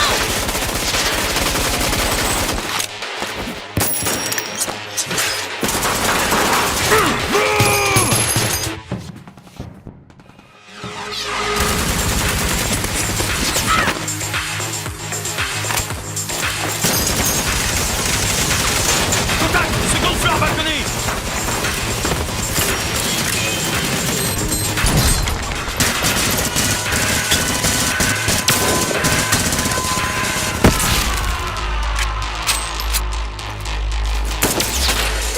Contact! Moat chain is down. Request air support. Target northeast rooftop. Roger. Inbound. Danger close. I need an EMP deployed now. EMP imminent.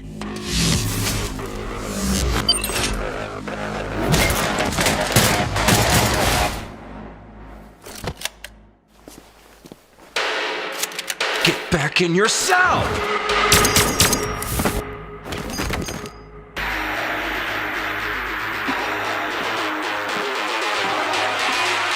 Hey, take this. Don't make me regret this.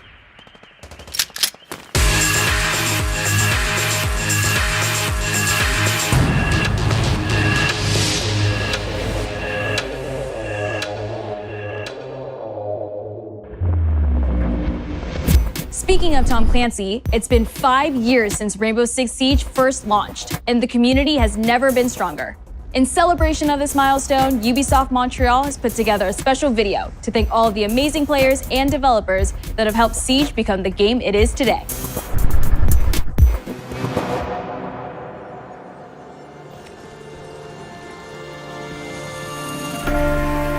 In December 2015, a small team released Rainbow Six Siege. A game built on a strong vision, creativity, competitiveness, and team play. Pour le joueur, le 1er décembre, c'est un début, mais pour nous aussi. Il faut tout de suite s'engager et dire aux joueurs, ce jeu est installé, tu peux t'y installer aussi, et nous serons là. That original vision was quickly adopted by our passionate community, propelling it to a whole new level. I got it! This is such a special moment, and being at 1 year anniversary of Rainbow Six now, game being stronger than ever, more players today than we had in the past, it means the world to us. But we also had our share of challenges. health that touches upon subjects like matchmaking, connectivity. All those aspects are absolutely critical to the experience of the player. Through it all, we're always driven by you, our community, and together, we grow stronger. There is no sequel plan, and we're here for the next 10 years, so expect more Rainbow Six in your life for quite some time. Look at this.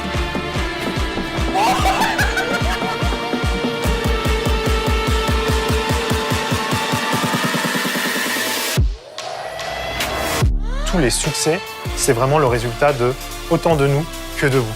Ce jeu, il est autant le vôtre qu'il est le nôtre, nous, l'équipe de développement. Now 60 million players strong, we're just getting started.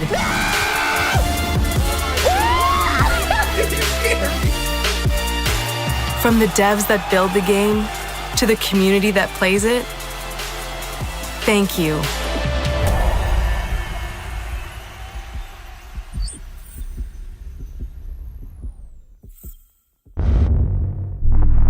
If you haven't tried it yet, dive into our new Operation Steel Wave update available now and take Ace and Malusi out for a spin. A few days ago, we introduced y'all to a brand new multiplayer shooter. Now, it's time to venture into the Hyperscape.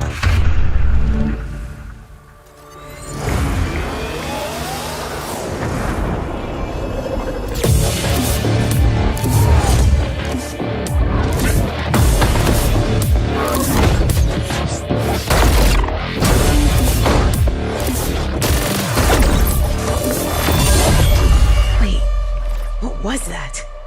A hack in the Hyperscape. That's not supposed to be there.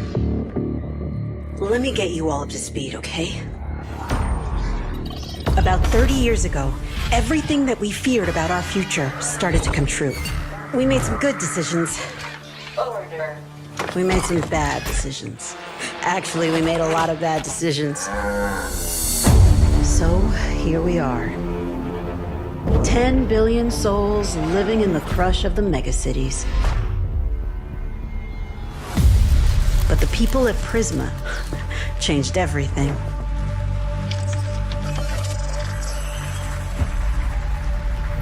They gave everyone a way out. The Hyperscape. In the Hyperscape, the biggest draw by far is Crown Rush. This is where anyone can become someone.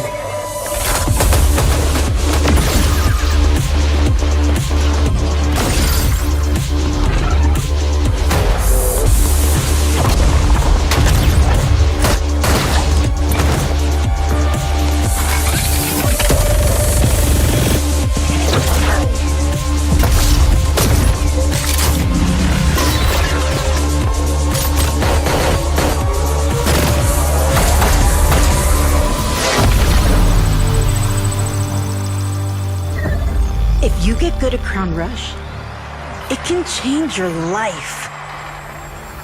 But strange things have been happening lately. Rumors of people getting hurt. Users disappearing from the real world. A darker secret lies at the heart of Hyperscape. And we have to find it. Some of us are searching for a way up. Some of us for a way out. And for others, a new way altogether. That's what brings us to the edge of the future. To the Hyperscape. I'm JC, Creative Director on Hyperscape. JC's work on Far Cry Primal and multiple Prince of Persia titles has established him as a top creative here at Ubisoft. For me, what's exciting is we started building it from scratch. Seeing it grow, adding ideas is really cool. Hello, contender. Welcome to the Hyperscape. The game takes place in 2054. It's in a future where humanity has grown a little darker. One of the companies there, they are launching what's called the Hyperscape, which is a virtual world and the internet of the future. It's the place where everything converges. Within the virtual world, there is a battle royale that takes place in the virtual city of Neo Arcadia.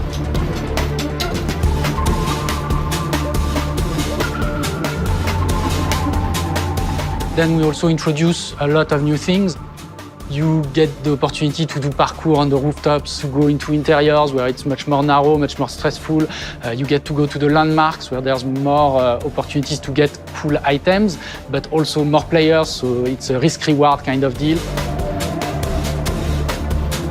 We introduce the notion of hacks, special abilities that you can pick up on the fly to adapt your tactics. With hacks, you can do things like teleport yourself, you can wrap yourself into a ball and bounce around the battlefield. So a lot of abilities that let you have fun, that are toys that you can play with.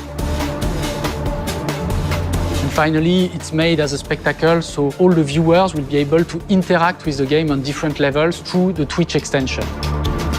So every few minutes, there's going to be a vote, and viewers will be able to decide what effect they want to affect the whole battle. So things like changing the gravity, infinite ammo, or stuff like that. So players, while this happens, really have to adapt to all kinds of stuff that is happening. So for me, it's really exciting because right now, as we speak, we are launching the open beta, and so it's going to be available for free-to-play for all PC players worldwide. And I really want to thank all the players, all the streamers, and all the viewers who participated in tech test and who will participate in the open beta. Here's a short glimpse of what you can expect.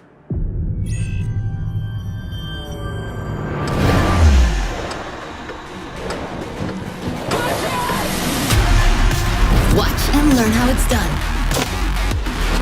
Perfecto. Showtime. Mine. Let's show them what I'm made of.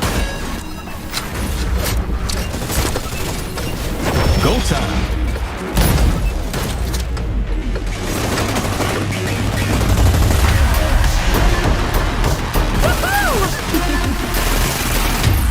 Watch closely.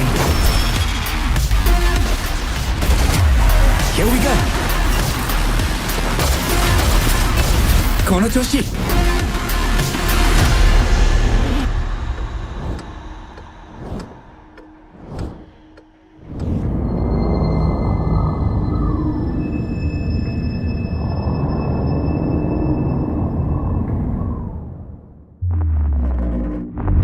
The digital world of the Hyperscape gave our artists and developers incredible freedom when it came to designing characters. Production manager Ana Maria Musca is going to take us behind the scenes of character design. My name is Ana Maria Musca. I'm the production manager for characters and weapons on Hyperscape. We have paid an exceptional amount of detail to our characters. We switch different outfits, different fashion statements, different tattoos, different materials until we see them as real individuals, as real people. So the second you pick a character, you see them in game, you understand what their motivations are and what drives them and what challenges them. This was the first lineup of characters. This is our default base, but even starting from the hair down, everything has been meticulously thought of. Would this person actually like this type of outfit? Would this person enjoy the type of tattoos that we're putting on them? Will they actually like to be in this body? Each season, we plan to produce new outfits for these characters. So we're hoping some of our players are gonna see the effort and maybe even correlate some of the accessories to what's gonna happen in the game.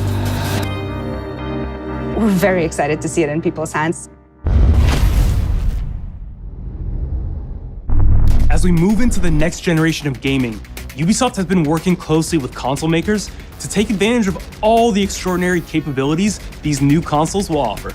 Now we have a special guest to tell us a little more. Hey everyone, Phil Spencer from Xbox. With Watch Dogs Legion, Ubisoft is supporting smart delivery. So you will get the absolute best version of the game on any version of Xbox you're playing on. On Series X, you'll get to take advantage of the amazing work the team has done with DirectX ray tracing to create an absolutely immersive version of London like you've never seen before. Ubisoft has a unique ability to create immersive worlds, setting a new bar that continues to drive our industry forward. I'm a huge fan of Assassin's Creed. I love the time I've spent exploring the world in Assassin's Creed Odyssey. and I can't wait for you to see the gameplay from Assassin's Creed Valhalla that's coming up now. All right, we know you've been waiting to hear more about this game since it was announced back in April. And now it's time for a deep dive into the world of Vikings. My name is Julien Laferrière, and I'm the producer of Assassin's Creed Valhalla. So a couple of weeks ago, we announced Assassin's Creed Valhalla, and the reaction from the fans was just amazing. The time period of Vikings is really, really inspiring. When we did our research, we found that, they were not mindless barbarians. Vikings were actually farmers trying to find new lands for them to settle.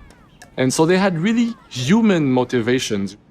So for us to have this opportunity to tell kind of the real story about Vikings and kind of separate ourselves from the myths and the folklore is really something that drove us to make this game.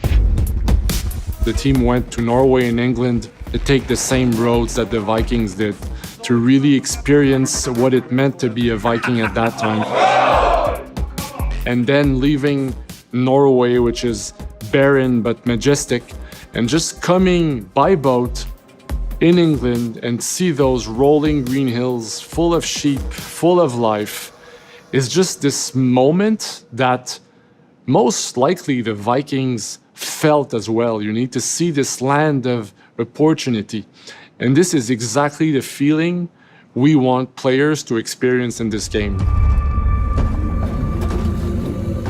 It is a personal adventure, it is the story of Eivor, a Viking chieftain. Eivor is either a male or a female. You decide when you start the game. They will have to leave Norway to settle in England because you just can't live in Norway anymore. There's too much political pressure, no resources available.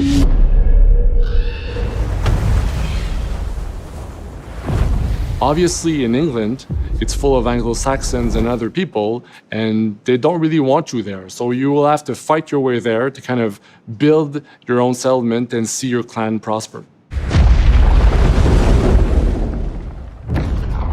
Vikings were brutal warriors. Shields! And the fact that they were mastering a lot of weapons coming from the medieval times really inspired us to kind of revamp the fight system, to leverage the brutality and the intensity of Viking combat. Vikings were not only fighting face-to-face, they were masters of stealth and deception when needed. They used basically any sort of tactics they could use to win the battle. So we want to portray the full range of combat that you can imagine coming from the Vikings.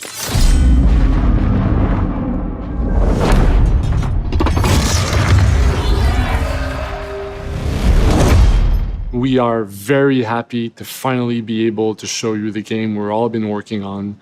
So please enjoy this deep dive into Assassin's Creed Valhalla.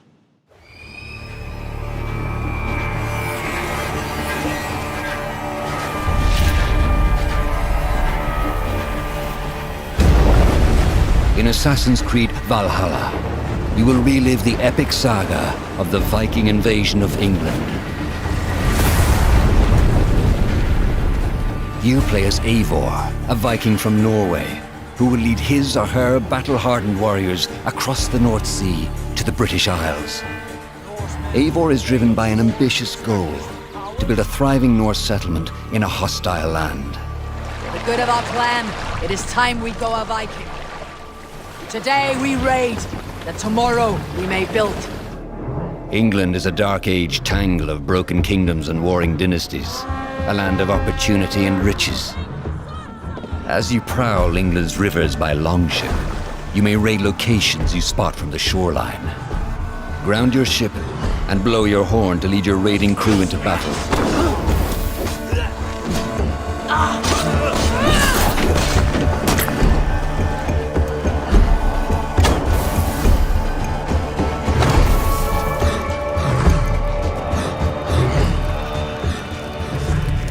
Your crew will assist you on all your raids, fighting enemies, battering down doors, and stealing cargo too heavy for one set of arms.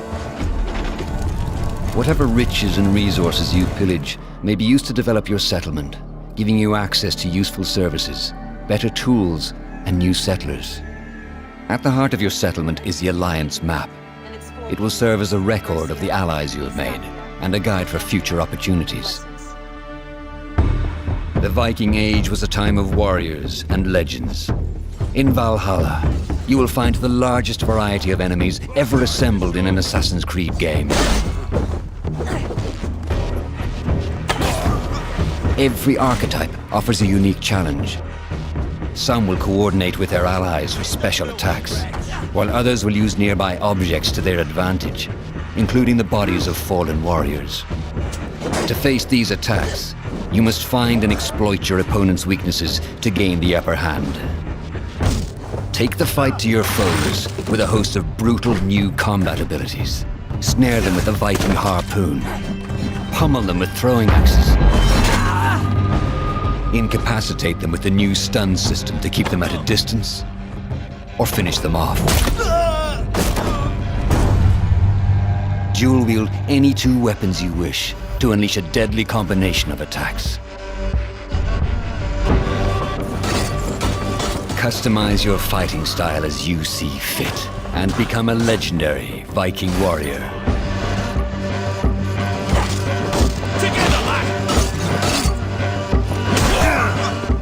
All combinations of weapons are available to dual wield, including two shields.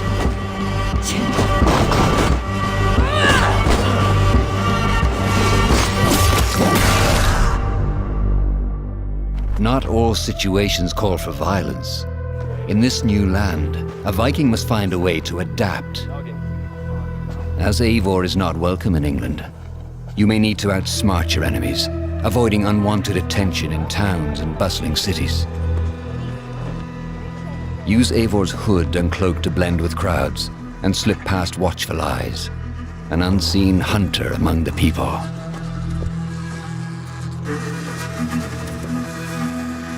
From capital cities and villages to the dense forests and rolling hills of England, exploration is vital to keeping yourself sharp. You must feed off the land if you hope to endure. Hunt and forage to replenish your health and fortify your equipment. Search pagan temples and Roman ruins for new activities and challenges to strengthen yourself and your settlement. The more you explore, the more of England's secrets you will reveal. Ravens, show no mercy! But as you push deeper into England, the enemy will push back. In a series of climactic moments, Assassin's Creed Valhalla will feature massive assaults in which you will lead Eivor's army into battle against heavily guarded Saxon fortresses. Today, we will reclaim her. Today we fight for your land, and tomorrow we rebuild! For East Assassin's Creed Valhalla will transport you to wondrous and haunted lands, inspired by Norse myths and England's pagan roots. It will challenge and surprise. Thank you, with unforgettable characters, thrilling triumphs, and tragic losses, giving you the chance to live your own Viking saga.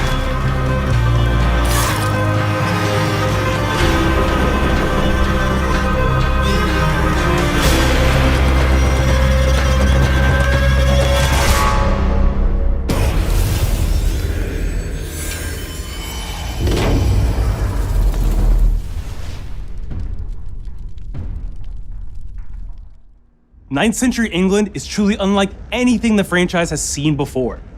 Assassin's Creed Valhalla will release this holiday season on Xbox Series X, PlayStation 5, Xbox One, PS4, PC, and Stadia. We're close to wrapping up today, but before we go, our CEO, Yves Guillemot, is here to share a few words. I hope you will have enjoyed what you have seen today, and that you will love playing these games. I'm proud of our teams for delivering an ambitious, broad, and creative lineup of games. And we haven't shown you everything yet. In fact, we have a lot more to come. So you will have another Ubisoft Forward to reveal even more about our upcoming games. But before ending this show, we have one more thing to share with you.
Fuerzas ultrapenetrantes, estamos cansados de los farsantes, de los...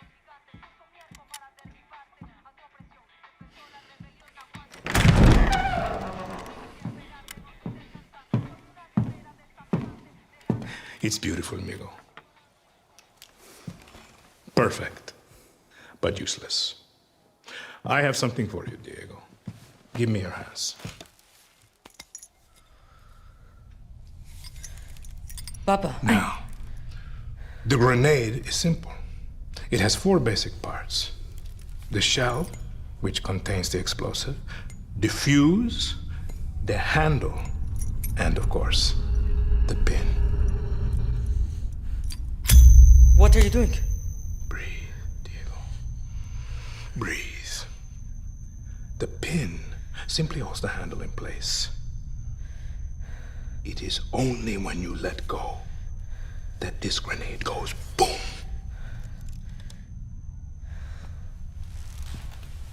Follow me. Now,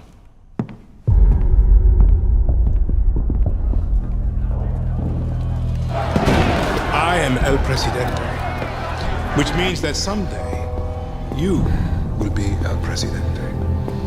And our people, they do not know how to be happy. They are torn apart by opinions, noise, indecision, strangled by their own freedoms. And even if you have love in your heart, even if you want what's best for them, if you only want to save them from themselves,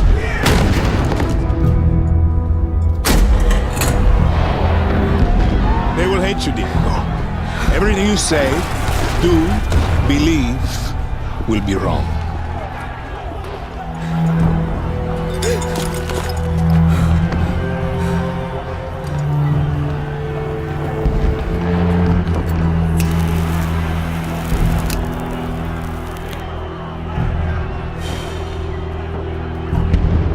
They will answer you with screams, call you evil, a monster, and give you this. So you tell me, are you evil?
And with that, we're wrapping up our first Ubisoft Forward.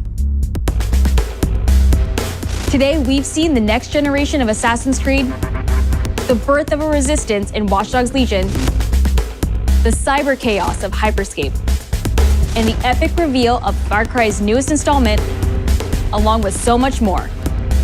Remember, we'll be back later this year with another Ubisoft Forward filled with tons of game news and updates. Thanks for joining us.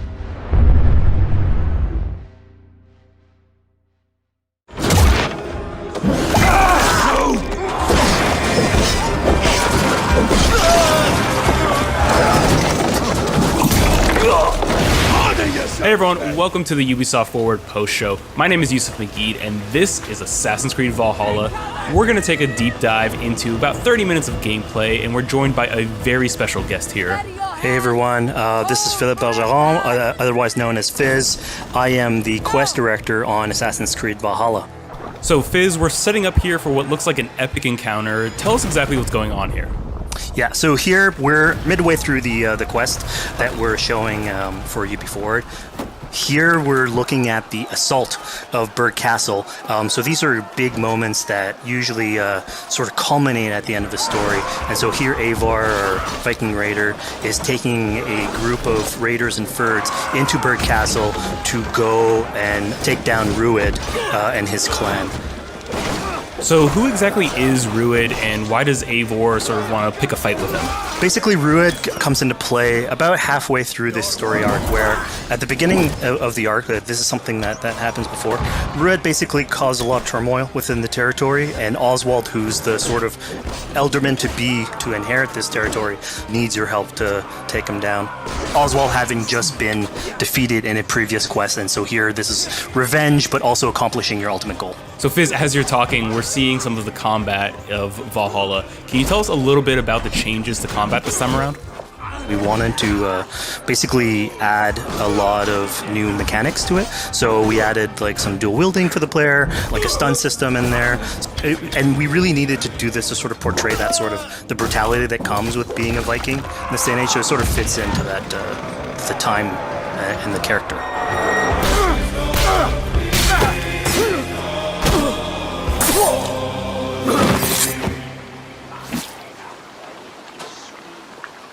Oswald.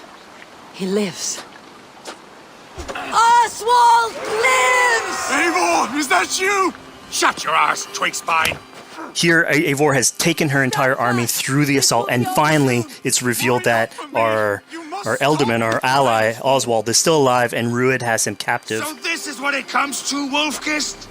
2 Danes fighting over a filthy Saxon whoreson? If this swine is your prize, come and get him!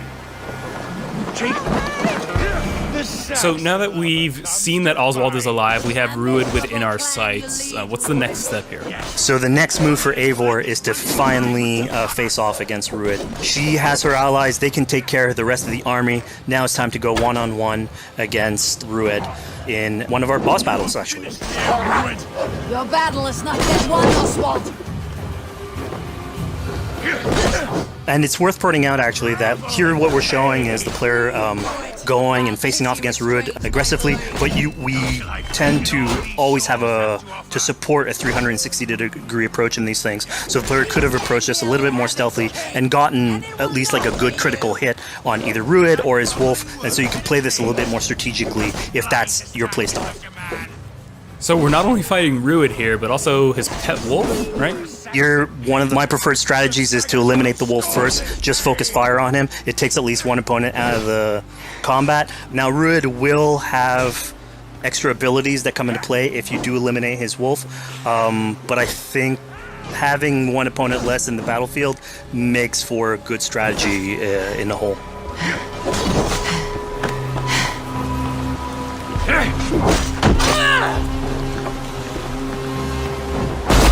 Your efforts. Only the cold dark of Niflheim awaits you. Valhalla is my destiny. That fate will not be met today. Riders, they should be roomed, wolf-kissed. Made thralls, not treated as equals. We are better than this. Than all of them. Do not drag me down to the sewage you wallow in. Made us again fight tooth and nail for a sanction. You'd throw in with these wastrels? These arrogant swine? Eivor, no! He should be tried before God, a lawful assembly. All right, so we've defeated Rued, we freed Oswald. What comes next? Oswald, in this case, prefers for Rued to be kept alive, and so you basically have to choose, are you going to go against his wishes or stay true to your nature? So we have this choice to make, but before we get into that, I want to rewind a little bit because we just did this big, grand assault, but Eivor couldn't have done it alone. She clearly had to recruit some folks along the way, get some troops, get some allies. So let's actually rewind and see how we went about first gathering those troops.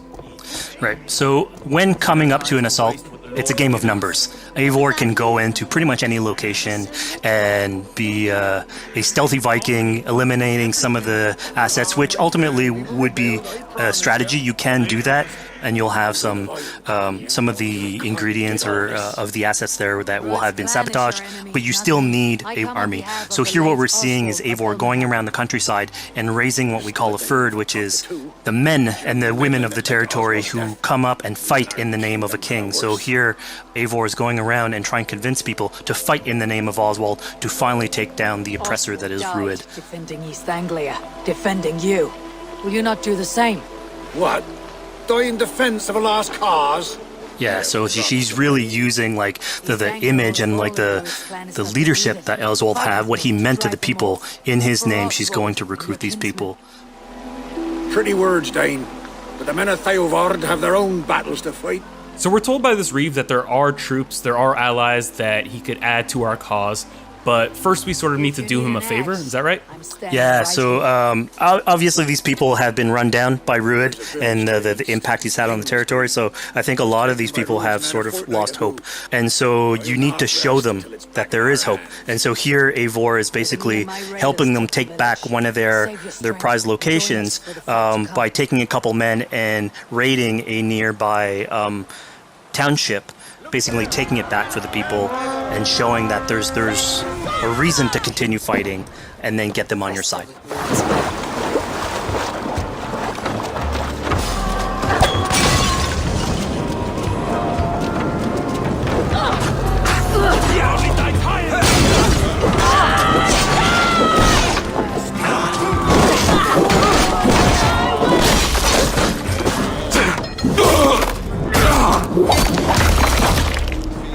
When Eivor does this, obviously you have access to a full suite of abilities. So again, the improvements that we've done to the fight system. You have some brutal axe throwing in there. You have archery or like range combat abilities in there as well. So really, again, like depending on what your playstyle is, you can customize your loadout and go in there how you wish.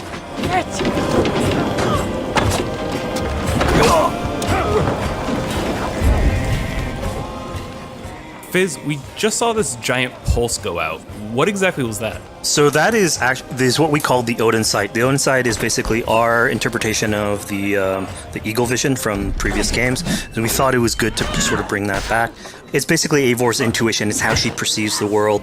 When the player uses that, it'll highlight basically interactive objects, like things that will bring her an advantage. So we'll have arrows, like health consumables that are in there.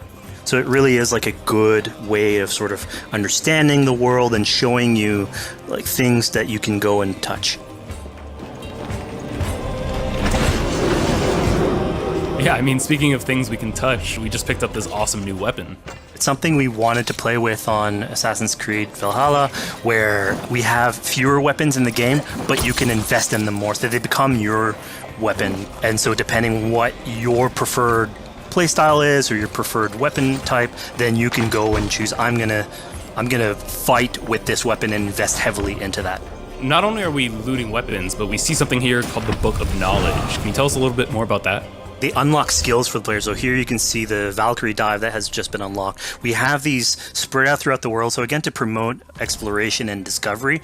As you travel through the world and you explore locations, you can find these books that will add abilities that you can go and invest in, put into your loadout, then go into the different locations or the different quests in the game and use those depending on what your playstyle is. now we've recaptured this village, we've secured more troops for our assault.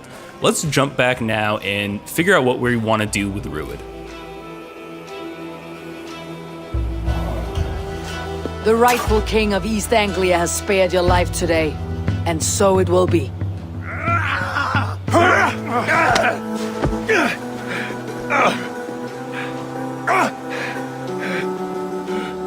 Compassion is a virtue suited for anyone, Eivor, including you. Thank you. Eivor decided to let him live. Rued is really angry about that. Being a Norse Viking, being put to the death in battle is your road to Valhalla, so he was basically denied access to Valhalla in this situation. Obviously, all of these decisions come into play later on in the game, so we have very difficult decisions for the player to make. We didn't want to have easy decisions.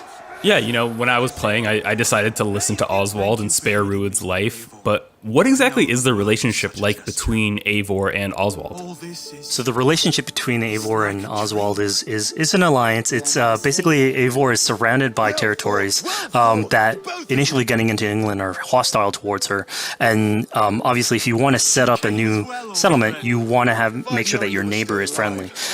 So here in East Anglia, Oswald is the man for the job, where putting him into a position of power would help her sort of secure her territory. So earlier on to the territory, Eivor comes in here, meets Oswald. The problems he had with Rued are sort of put to light, and going through the arc, you basically help him deal with Rued and aligning basically Danes with Saxons in one territory.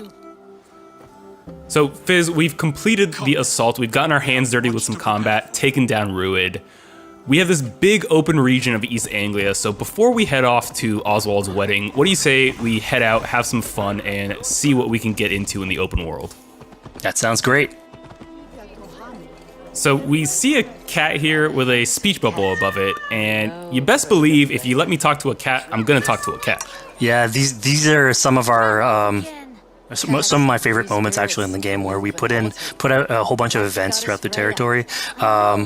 And it sort of rewards, again, exploration, going around. It's a chance for us also to sort of showcase a different side of Eivor. A lot of the quests sort of deal more with like politics and warfare, and this shows a slightly more human nature to her. So it permits us to explore that character a little bit more. And so here, basically, like you're trying to help a kid with his cat, and ultimately get that cat to sort of join your crew as a cat raider. You just said cat raider way too casually. You're telling me I could have a cat Viking raider on my longship? That's exactly what I'm telling you. Oh my god, yes, I love it. Perfect. So yeah, as you're riding around the rivers of England, you would see a cat basically walking around your longship, keeping your Viking raiders company. You know, speaking of the Viking longship, we're seeing some of that gameplay here now. Can you talk a little bit about how that works and functions in Valhalla? Yeah, so starting out on this project, I think the Viking longship is one of the biggest images that we all have when we think about Vikings in our game. And so Vikings had this awesome design for a longship that had a very shallow hull, so it permitted them to go very far inland very quickly, and you could basically disembark Viking raiders like on pretty much any shore. We added that into the game, where you can basically sail up to any location and then just decide to disembark with your guys and raid a location, loot all its treasure, get back in the ship, and then continue sailing down the river to your next opportunity. So I know past Assassin's Creed games allowed for songs and things like that to be sung on ships. Will Valhalla have a similar version of that? Yeah, so this is something we actually wanted the crew of your ship to become like your home away from home. So we added stories and songs into the ship. So basically, as the player is going around, you could decide to have your skald sort of sing a song for you as you row down the river. But you can also decide, depending on who the raiders are in your ship, to hear more about their life. So you can actually queue up stories, and they'll give you a little bit more background on who they are. So you get to know your sort of fighters as you're traveling around the world, which is a cool moment. So here we're seeing a bit of a different view. What exactly are we looking at? We had this on previous Assassins where you would like ride on your horse and you could pull out, have the horse sort of follow the track. We have a similar thing for the ship where you can put up your sails. It's cruise control for the ship, so you can pull back, take in the scenery, listen to some songs or some stories, and just take it all in.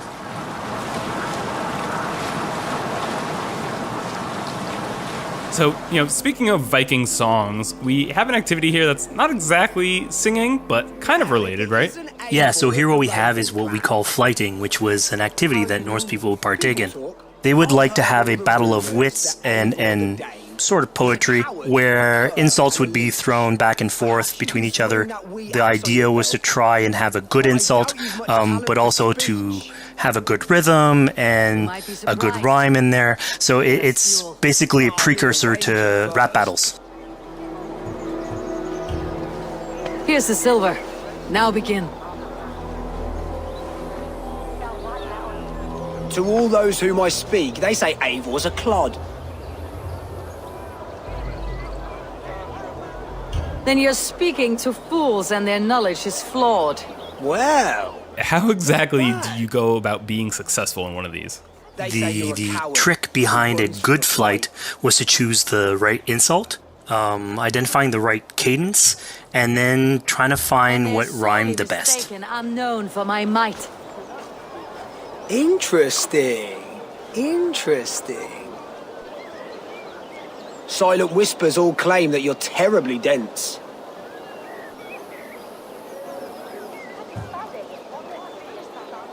Then you've clearly misheard them. My wit is immense. Oh, you looked out with that one. Well, what a surprise. Eivor of the Raven Clan is a true talent. I'm shocked. Don't believe everything you hear, unless it touches on my flighting. Then heed every word. Take the coin. So now that we've proven our sharp tongue and wit, I think it's time for a bit more relaxing activity. So we're fishing here. Yeah, that's it. So we gave Eivor a fishing line, so you can actually throw out a line and go catch some fish. This is used basically to play into our new health loop where the player will lose health in the world, and it doesn't automatically regenerate like we would have in the past. So you actually have to go out and get some supplies. So you'll find mushrooms and some food that you can gather. But here, you can also catch some fish and consume that to regain some health. We also will sometimes have it in certain quests. So it's a good way to sort of chill out on the side of the water and just, again, take it all in.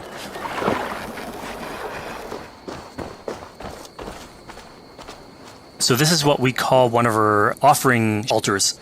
So the idea is that you find these around the world and you make offerings to it. So it'll take like animal parts and stuff that you can find throughout the world. Here what you're seeing though is sort of like a fancy version of it where as you do your offering you get interrupted by some kids that basically come and steal your stuff. So it was just a way for us to sort of showcase that like the systems and the activities in the world can sort of play in with some quests and some little events. So it's our way to sort of dress up these moments and make it all fit inside the whole experience.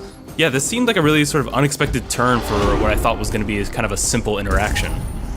Yeah, and it's really what we were trying to do with these events is to give another dimension to Eivor, other than just, the pure rar Viking or the politician. Because you can imagine at some point that will grow old if you're always telling that version of the character. So it lets us really go into the depth of who is Eivor, what motivates her, how she can interact with the world outside of warfare and politics. Your stealth needs work. We were close. And it also showcases like a different facet of the world at the same time. It's not only Eivor. So it just widens the breadth of the stories that we can tell. So who exactly are these two children? These are kids of East Anglia. They are going through tough times with whatever Rued's been doing to the territory. And so they're just here trying to survive and basically exploit the people that are there to make offerings. It was kind of nice to see that Eivor wasn't really necessarily upset at them for stealing, and after you talk to them, you have the choice of helping them. You can give them food, give them some money, or maybe just say, hey, good luck, on your way. Yeah, and then this is something we also wanted to do a lot. Like, so here we're doing an event, we do it in Quest as well, but we want to give a lot of this agency into players' hands so that they can sort of shape Eivor a little bit, who she is, so it represents them a little bit more, and they can roleplay that a little bit better. And again, it just gives her like a little bit more humanity in these moments. What large walkers should do: provide for small walkers.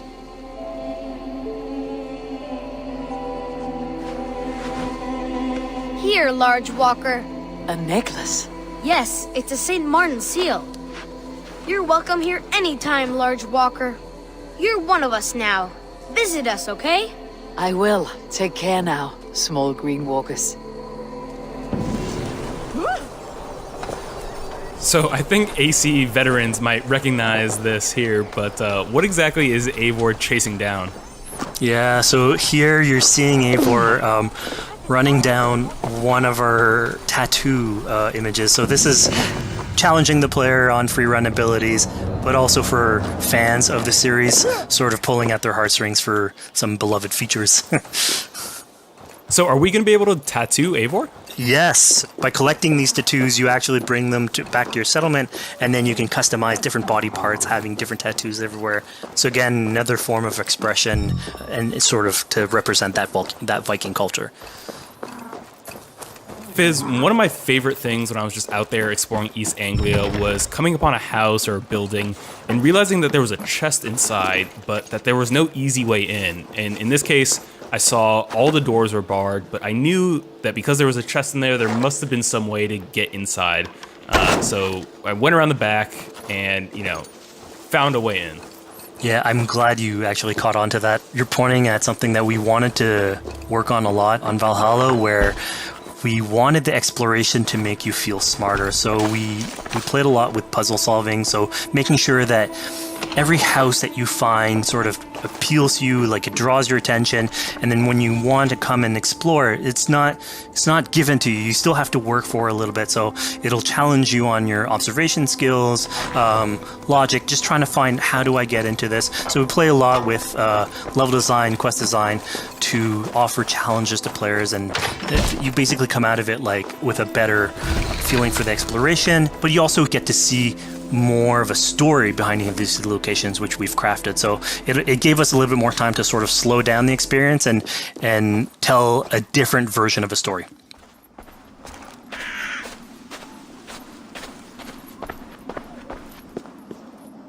A poor victim of someone's fury. Yeah, I mean, speaking about exploration and just finding things out in the world, I was just wandering and came across this clearing and found this kind of morbid altar.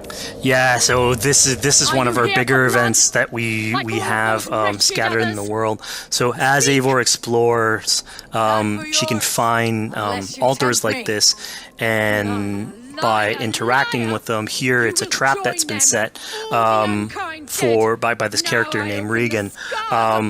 Now, there's a bigger story behind all this. There's multiple steps to it later on. So this is one of the moments. It permits us to go into a slightly more mystical realm and play with a boss fight that has more magical abilities, if we will. And basically have this awesome boss fight in the middle of the swamps. And so here the abilities that you see Regan using are a little bit on the mystical side of things. What's happening is Eivor at the beginning in that trap is poisoned, and so she starts sort of hallucinating, seeing the world in a sort of different light and filter. And so that's sort of what lets us go into the realm of the weird. My rage, spirit of my father's rage, fill me!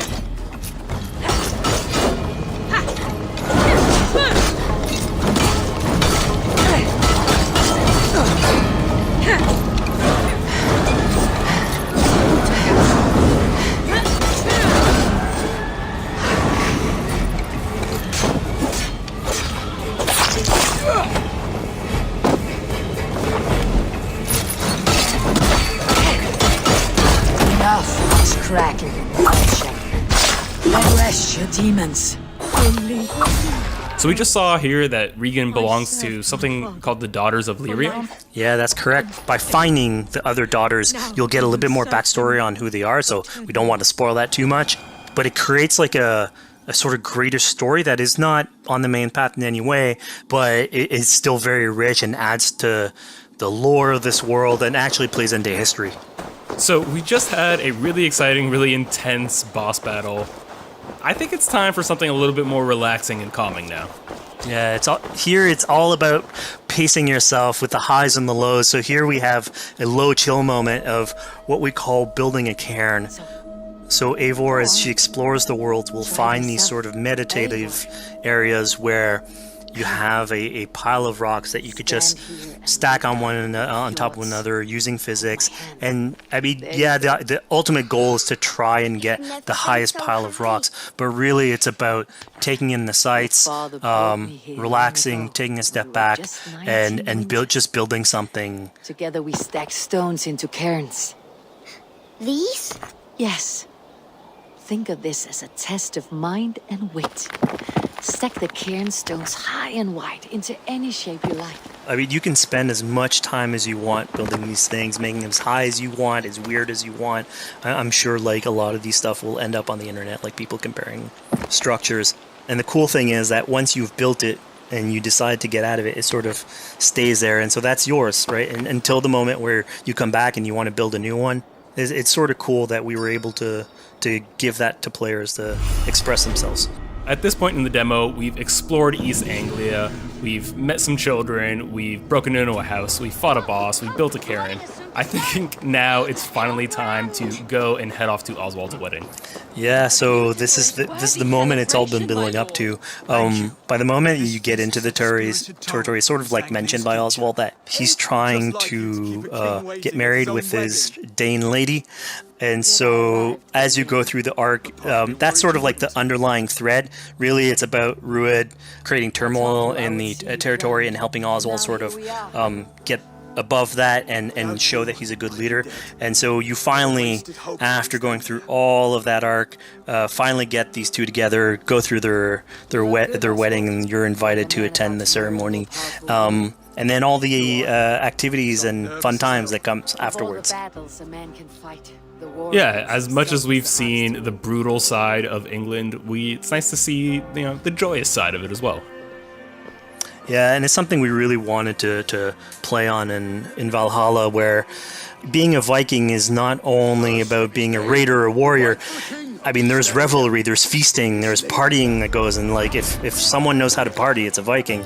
And so here, this is one of our opportunities to sort of show what a sort of Viking gathering is. And what's cool here is it's a good alliance of Norse culture with Saxon culture, sort of smashing those two things together and building bridges. Yeah, I mean, what's a wedding without some drunk archery, right? Yeah, so like, anything can happen in a Viking event, right? Eivor, yeah, here, just get drunk, shoot some arrows. Barely a challenge. Steady all, and ready yourself for the wedding race.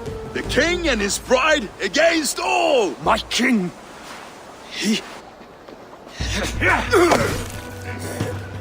So here we see the decision I made to spare Rued came back to bite us. Yep, that's the decision you made coming back. So as we said before, all of your decisions have consequences, and this is a big one. I challenge you. I accept. You're basically presented with the option to sort of step in for Oswald, fight the fight for him, or let him go and fight his own fight. Yeah, personally, I chose to fight myself because I thought Eivor is the type of person who likes to finish what she started. Plank by plank, and a dead king cannot keep his oaths. Let me finish this. Oswald, you gutless Arya swine! I'll slay the wolf-kissed, then hang you with your own tongue. How does this encounter with Rued differ from our previous fight with him? So at this point, you've eliminated his wolf, so it's just him. And so he's angry at this point, and so he will start using his big gun abilities like fairly earlier on in the fight. So it's way more vicious, way faster. There's less strategy. He goes literally swords blazing at you. And so this is a fight to the death.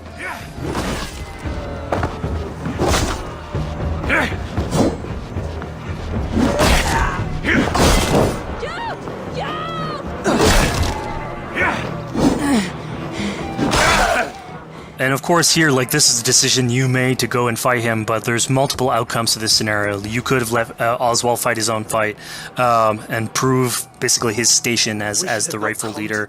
If you had eliminated Rued, obviously this would not have happened. It would have been a slightly more joyous occasion.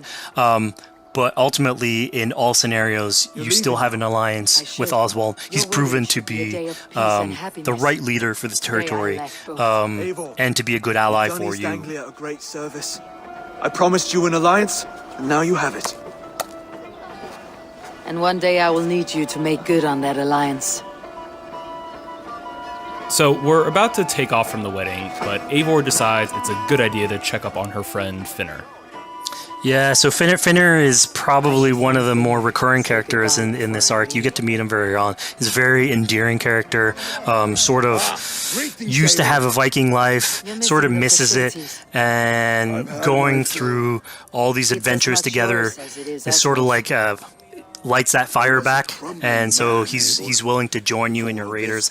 So he's one of many raiders that you'll encounter in the game, and you can sort of recruit, bring back home, and then have them sort of join you on your adventures on Longship. He can tell you these stories that we're telling you about. You get to know a little bit more about him.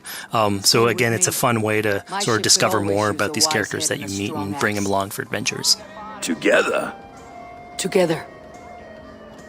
I'll gather my things. Well, folks, we've come to the end of our Assassin's Creed Valhalla playthrough. Fizz, thank you so much for joining us. When and where can people play it? Assassin's Creed Valhalla will be out on Xbox Series X and PlayStation 5, and is coming to Xbox One, PlayStation 4, PC, and Stadia on November 17th.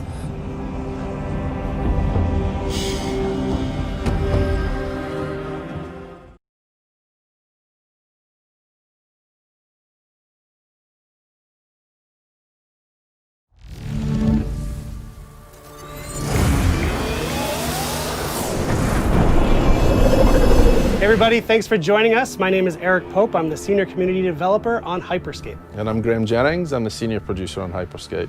Hyperscape's now in its open beta phase, so you can go to Uplay and download it directly. So a little while back, we recorded a match for you so we could walk through it moment to moment, explain what's going on throughout a match of Hyperscape. There's a lot going on with hacks, guns, the gameplay. So Graham and I are going to walk you through it right now, and I hope you'll enjoy it. So at the start now, you'll see the insertion phase. There's the three of them in the squad, so they're trying to decide on where they want to go. It looks like Helios, which is one of the landmarks, is going to be one of the choices. So all the places we're seeing on the map right now with like a name above it, that tends to be a higher loot area, would you say? For one of the big yellow letter ones like this one, this is one of the landmarks. Landmarks tend to have higher density and higher quality loot overall. Which also means most people will be going there, so you might have usually have a few more friends if you go to a landmark. So in this case though, he's gone outside and he's found a supply crate. So he's starting to loot these instead, so he's looking for both hacks and weapons within those. Right, so the looting phase, many folks will be familiar with, but in Hyperscape you do have those supply crates that you may be lucky enough to find. And what's the deal with supply crates? So supply crates are placed around the world, so you'll hear them and then you can go and find them, and then inside them you'll find weapons and hacks. Usually you find slightly better weapons and hacks within them. Here now we've switched, so we're looking at Chimera instead. So he's in the landmark, he's in Helios now, and he's still in the looting phase. But as you can see from the red triangle up there, there's actually some friends, or not friends, in there with him just now. Yeah, so the action gets started, okay, right here. Yeah, so he's one-on-one, he's going with the Mammoth shotgun against someone who's using the heal hack at the minute, which is the red circle you can see. So that player's taking extra health at that point. Which looks like it helped him hold his ground against that mammoth. And I believe it helped him survive at that point. There seems to be a few other players in here just now, so the combat started and elimination's got his first kill. Sectors will soon be collapsing. Oh no, so he's just been eliminated actually. Yeah. So he just, he's been eliminated and he's turned into an echo now. So he's going to wait for his friends to bring him back. So he's going to go to one of these restore points, which are basically places where someone else from another squad has been eliminated, and you can be restored and brought back to life at one of those points. So the action pretty much never stops in the game. If you're eliminated, you're not out. You're not stuck watching a camera with someone else. You're still playing, you can inform your squad as to what's going on, and then you can call to be restored at one of those points. There's plenty of people, like you said, who ended up at Helios at the end. There's at least 3 other squads. So we can also see when you have a teammate who needs a revive, it's called out on your... Yeah, the green icon you can see at the side is him calling for a revive at this point. So Mr. Gomi's busy eliminating other players, which will cause more revive points to appear as well. This guy's low on health, so I don't think he's going to last long. Okay, so I see once someone's eliminated, they drop a revive point that you can use. What you'll actually see at the minute now is both Chimera and Elimination are both echoes, so it's just Mr. Gomi by himself at present time. So can he survive this and get through? He's going again. There's still a few other players in here, that's for sure.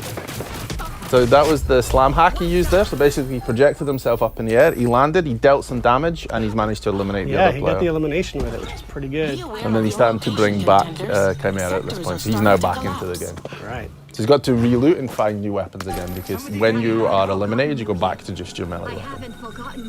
Okay, so you don't hold on to your gear when you get eliminated. No.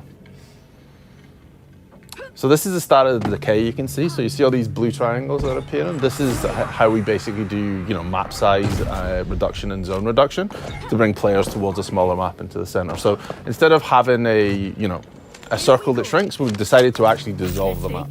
And is it kind of the same? Will you always know which districts are decaying first? You can see from the map when you bring it up what's going, and you'll also see the icon when he turns on the left-hand side of the screen a second ago, which shows you where the safe area to go is. So at the top it will show you sector is closing, and then you've got the little icon of the person running with a distance against it. That tells you where to go to the next safe place.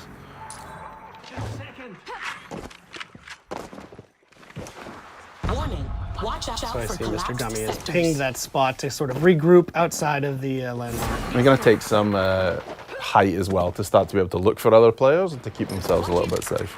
So he's seen another player, so he's starting to throw salvos at him, and probably the Skybreaker too. Yeah. You see the red exclamation mark? That's basically his teammates pinging and saying, hey, there's an enemy over here. And he's been shot out from behind, so there's definitely players around. You'll see him going to go high again to try and take some positional advantage to get up, because he knows there's another team on the roof up there. He doesn't want to be below them, especially not with his salvo grenade launcher. Well, what I'm noticing is that they're doing a good job of switching from street level to the rooftops. Is that kind of a good way to approach a game of Hyperscape, to not just stay in one area? You should really use the variety between streets, interiors, and rooftops for navigation and to keep yourself safe. Rooftops are great to see what's going on, but you're also then a target to snipe. So you really need to adjust height and interior, exterior as you go, just to keep yourself safe. And to aggressively loot too, to find the best stuff. So he just picked up a golden Skybreaker. What does the gold mean? That is the top tier of Skybreaker. So basically, you can have a level 5 Skybreaker, which is what he just picked up. We will fusion weapons together. So if you have a Skybreaker and you find another Skybreaker, it will go to level 2. Find another one, it will go to level 3. And what he has now, as you can see in the bottom bar there with the yellow, he has the top tier of the Skybreaker, so this does more damage. So each time you fusion something, a weapon or a hack, it will go up in various different abilities. So you're basically, just to loot up, to fuse up, you just need to find a duplicate of your weapon or hack, and that's all. Yeah.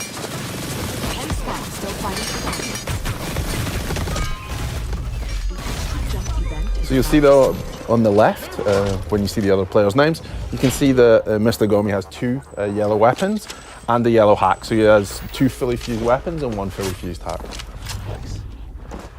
And how does healing work in this game? So healing will either work by I took damage and then I retreated and your health bar will come back up, or if a player has a heal hack, which he actually does at present time, so you see that in the bottom it says heal, he can throw that on the ground and then there'll be an AoE of heal, so both you and your teammates can come into it and it will heal you. And enemies cannot heal up in that same AoE? They can't heal up in your AoE, but they could also use the heal hack themselves if they wish. Cool. So you see them now, they're starting to hunt again. I guess I've heard some other players, because you can see them starting to move around, and there's a sense that they're not alone at this point. And there's a ping for an enemy, so yeah, the combat started again. So this guy finds himself in the middle of a bunch of the 3 players, so he's not in the best spot just now. And yeah, that's the end for him.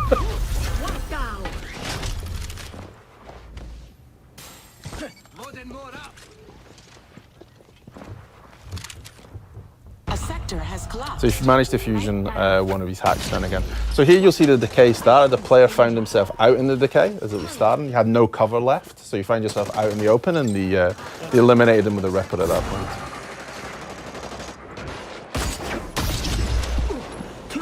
And another one down for elimination. He seems to be on a roll at this point. And now he's fully fused his sniper rifle, the Protocol V. Still quick check, just make sure there's no one else coming in. You don't want to have someone behind you at the last minute. 5 squads. So there's still 5 teams left. And then we'll swap back to Mr. Gomi, who's still rolling with the Skybreaker at this point. It's worked out well for him. Yeah. The decay's starting to happen in this region too, so we're starting to move forward a little bit. They have a nice variety of weapons between them. You know, someone's got a salvo, there's a Skybreaker, there's a Ripper. They really split in terms of hacks and weapons, so they have a nice diverse selection in terms of game style. So see him go up high now, he's probably going to use the Skybreaker. And he has, and that's the end for Takeshi Kazuya.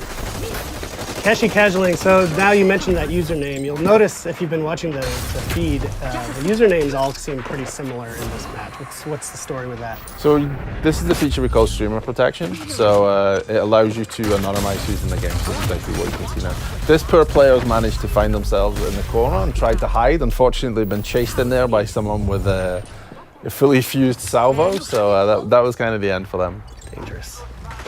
So they've swapped now and they've gone to the Mammoth instead. So they've swapped out to the shotgun. So it's quick to change your playstyle. You can easily find another weapon you like, and you can adjust based on map size, how many players are left, and continuously adjust.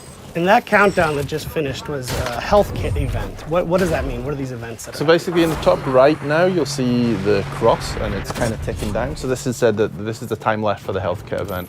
Basically every match, there will be cards played which change what happens in the match. So this was the health kit event. There's things like low gravity 2, which projects up in the air and you can jump over. And are these just random, or are players triggering these events somehow? So there's 2 different ways this happens. So there's a game master, Grace, who plays them in this case. Or if there's a streamer in the game, the streamer's viewers will get the chance to vote for which one they want to see. So it'll pop up, there'll be 3 different options, and then whichever gets the highest number of votes will be the one that's played in the game. So viewers are directly impacting the streamers. And that's through the Crowncast extension? It's through the Crowncast Twitch extension. Cool. There's only 3 squads left. A sector has contenders. So here you see that you got caught in the decay then and fell through the building, so trying to move back in. There's only 3 teams left now, so they're starting to get towards a smaller map size, so it's going to become chaotic shortly. And they're just on the edge of this landmark of Red Tiger, so they're heading up. Here you'll see at the top it says crown appears in 10 seconds. So basically we have a crown that spawns in the wall. If a player grabs the crown and manages to hold onto it for 45 seconds, they will win that game through what we call crown victory. The only downside to that is once you've picked up the crown, everyone can see where you are and everyone's going to chase you. So yeah, he's got the crown, the countdown is on. As soon as, if he were to get eliminated, it would drop and that countdown would go away, right? Yes, and then whoever picks it up next, with that person, the countdown will start again for them. And that's only one of the 2 ways you can win a match of Hyperscape, right? Yeah, you can win via the crown if you want to take it and maneuver. This is why you'll see the really high up to own the higher space, or you can eliminate all the other teams. You could sneak around and grab that crown and survive. If you use your hacks well and you use your movement and hide a lot, then yeah, you could possibly grab the crown, get to the end, and then win via a crown victory. Wow. There it is. A screen I'll never see.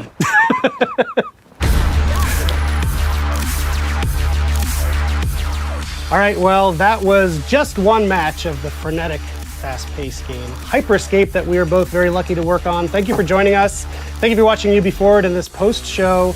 As we mentioned before, the game's available right now in open beta on PC. Just go to Uplay to download it. And we're also thrilled to be taking part in a Twitch Rivals event, with the information appearing magically on the screen below us. So Graham, thank you for your time. Thank you, Eric. Have a good day. And we'll see you in the Hyperscape.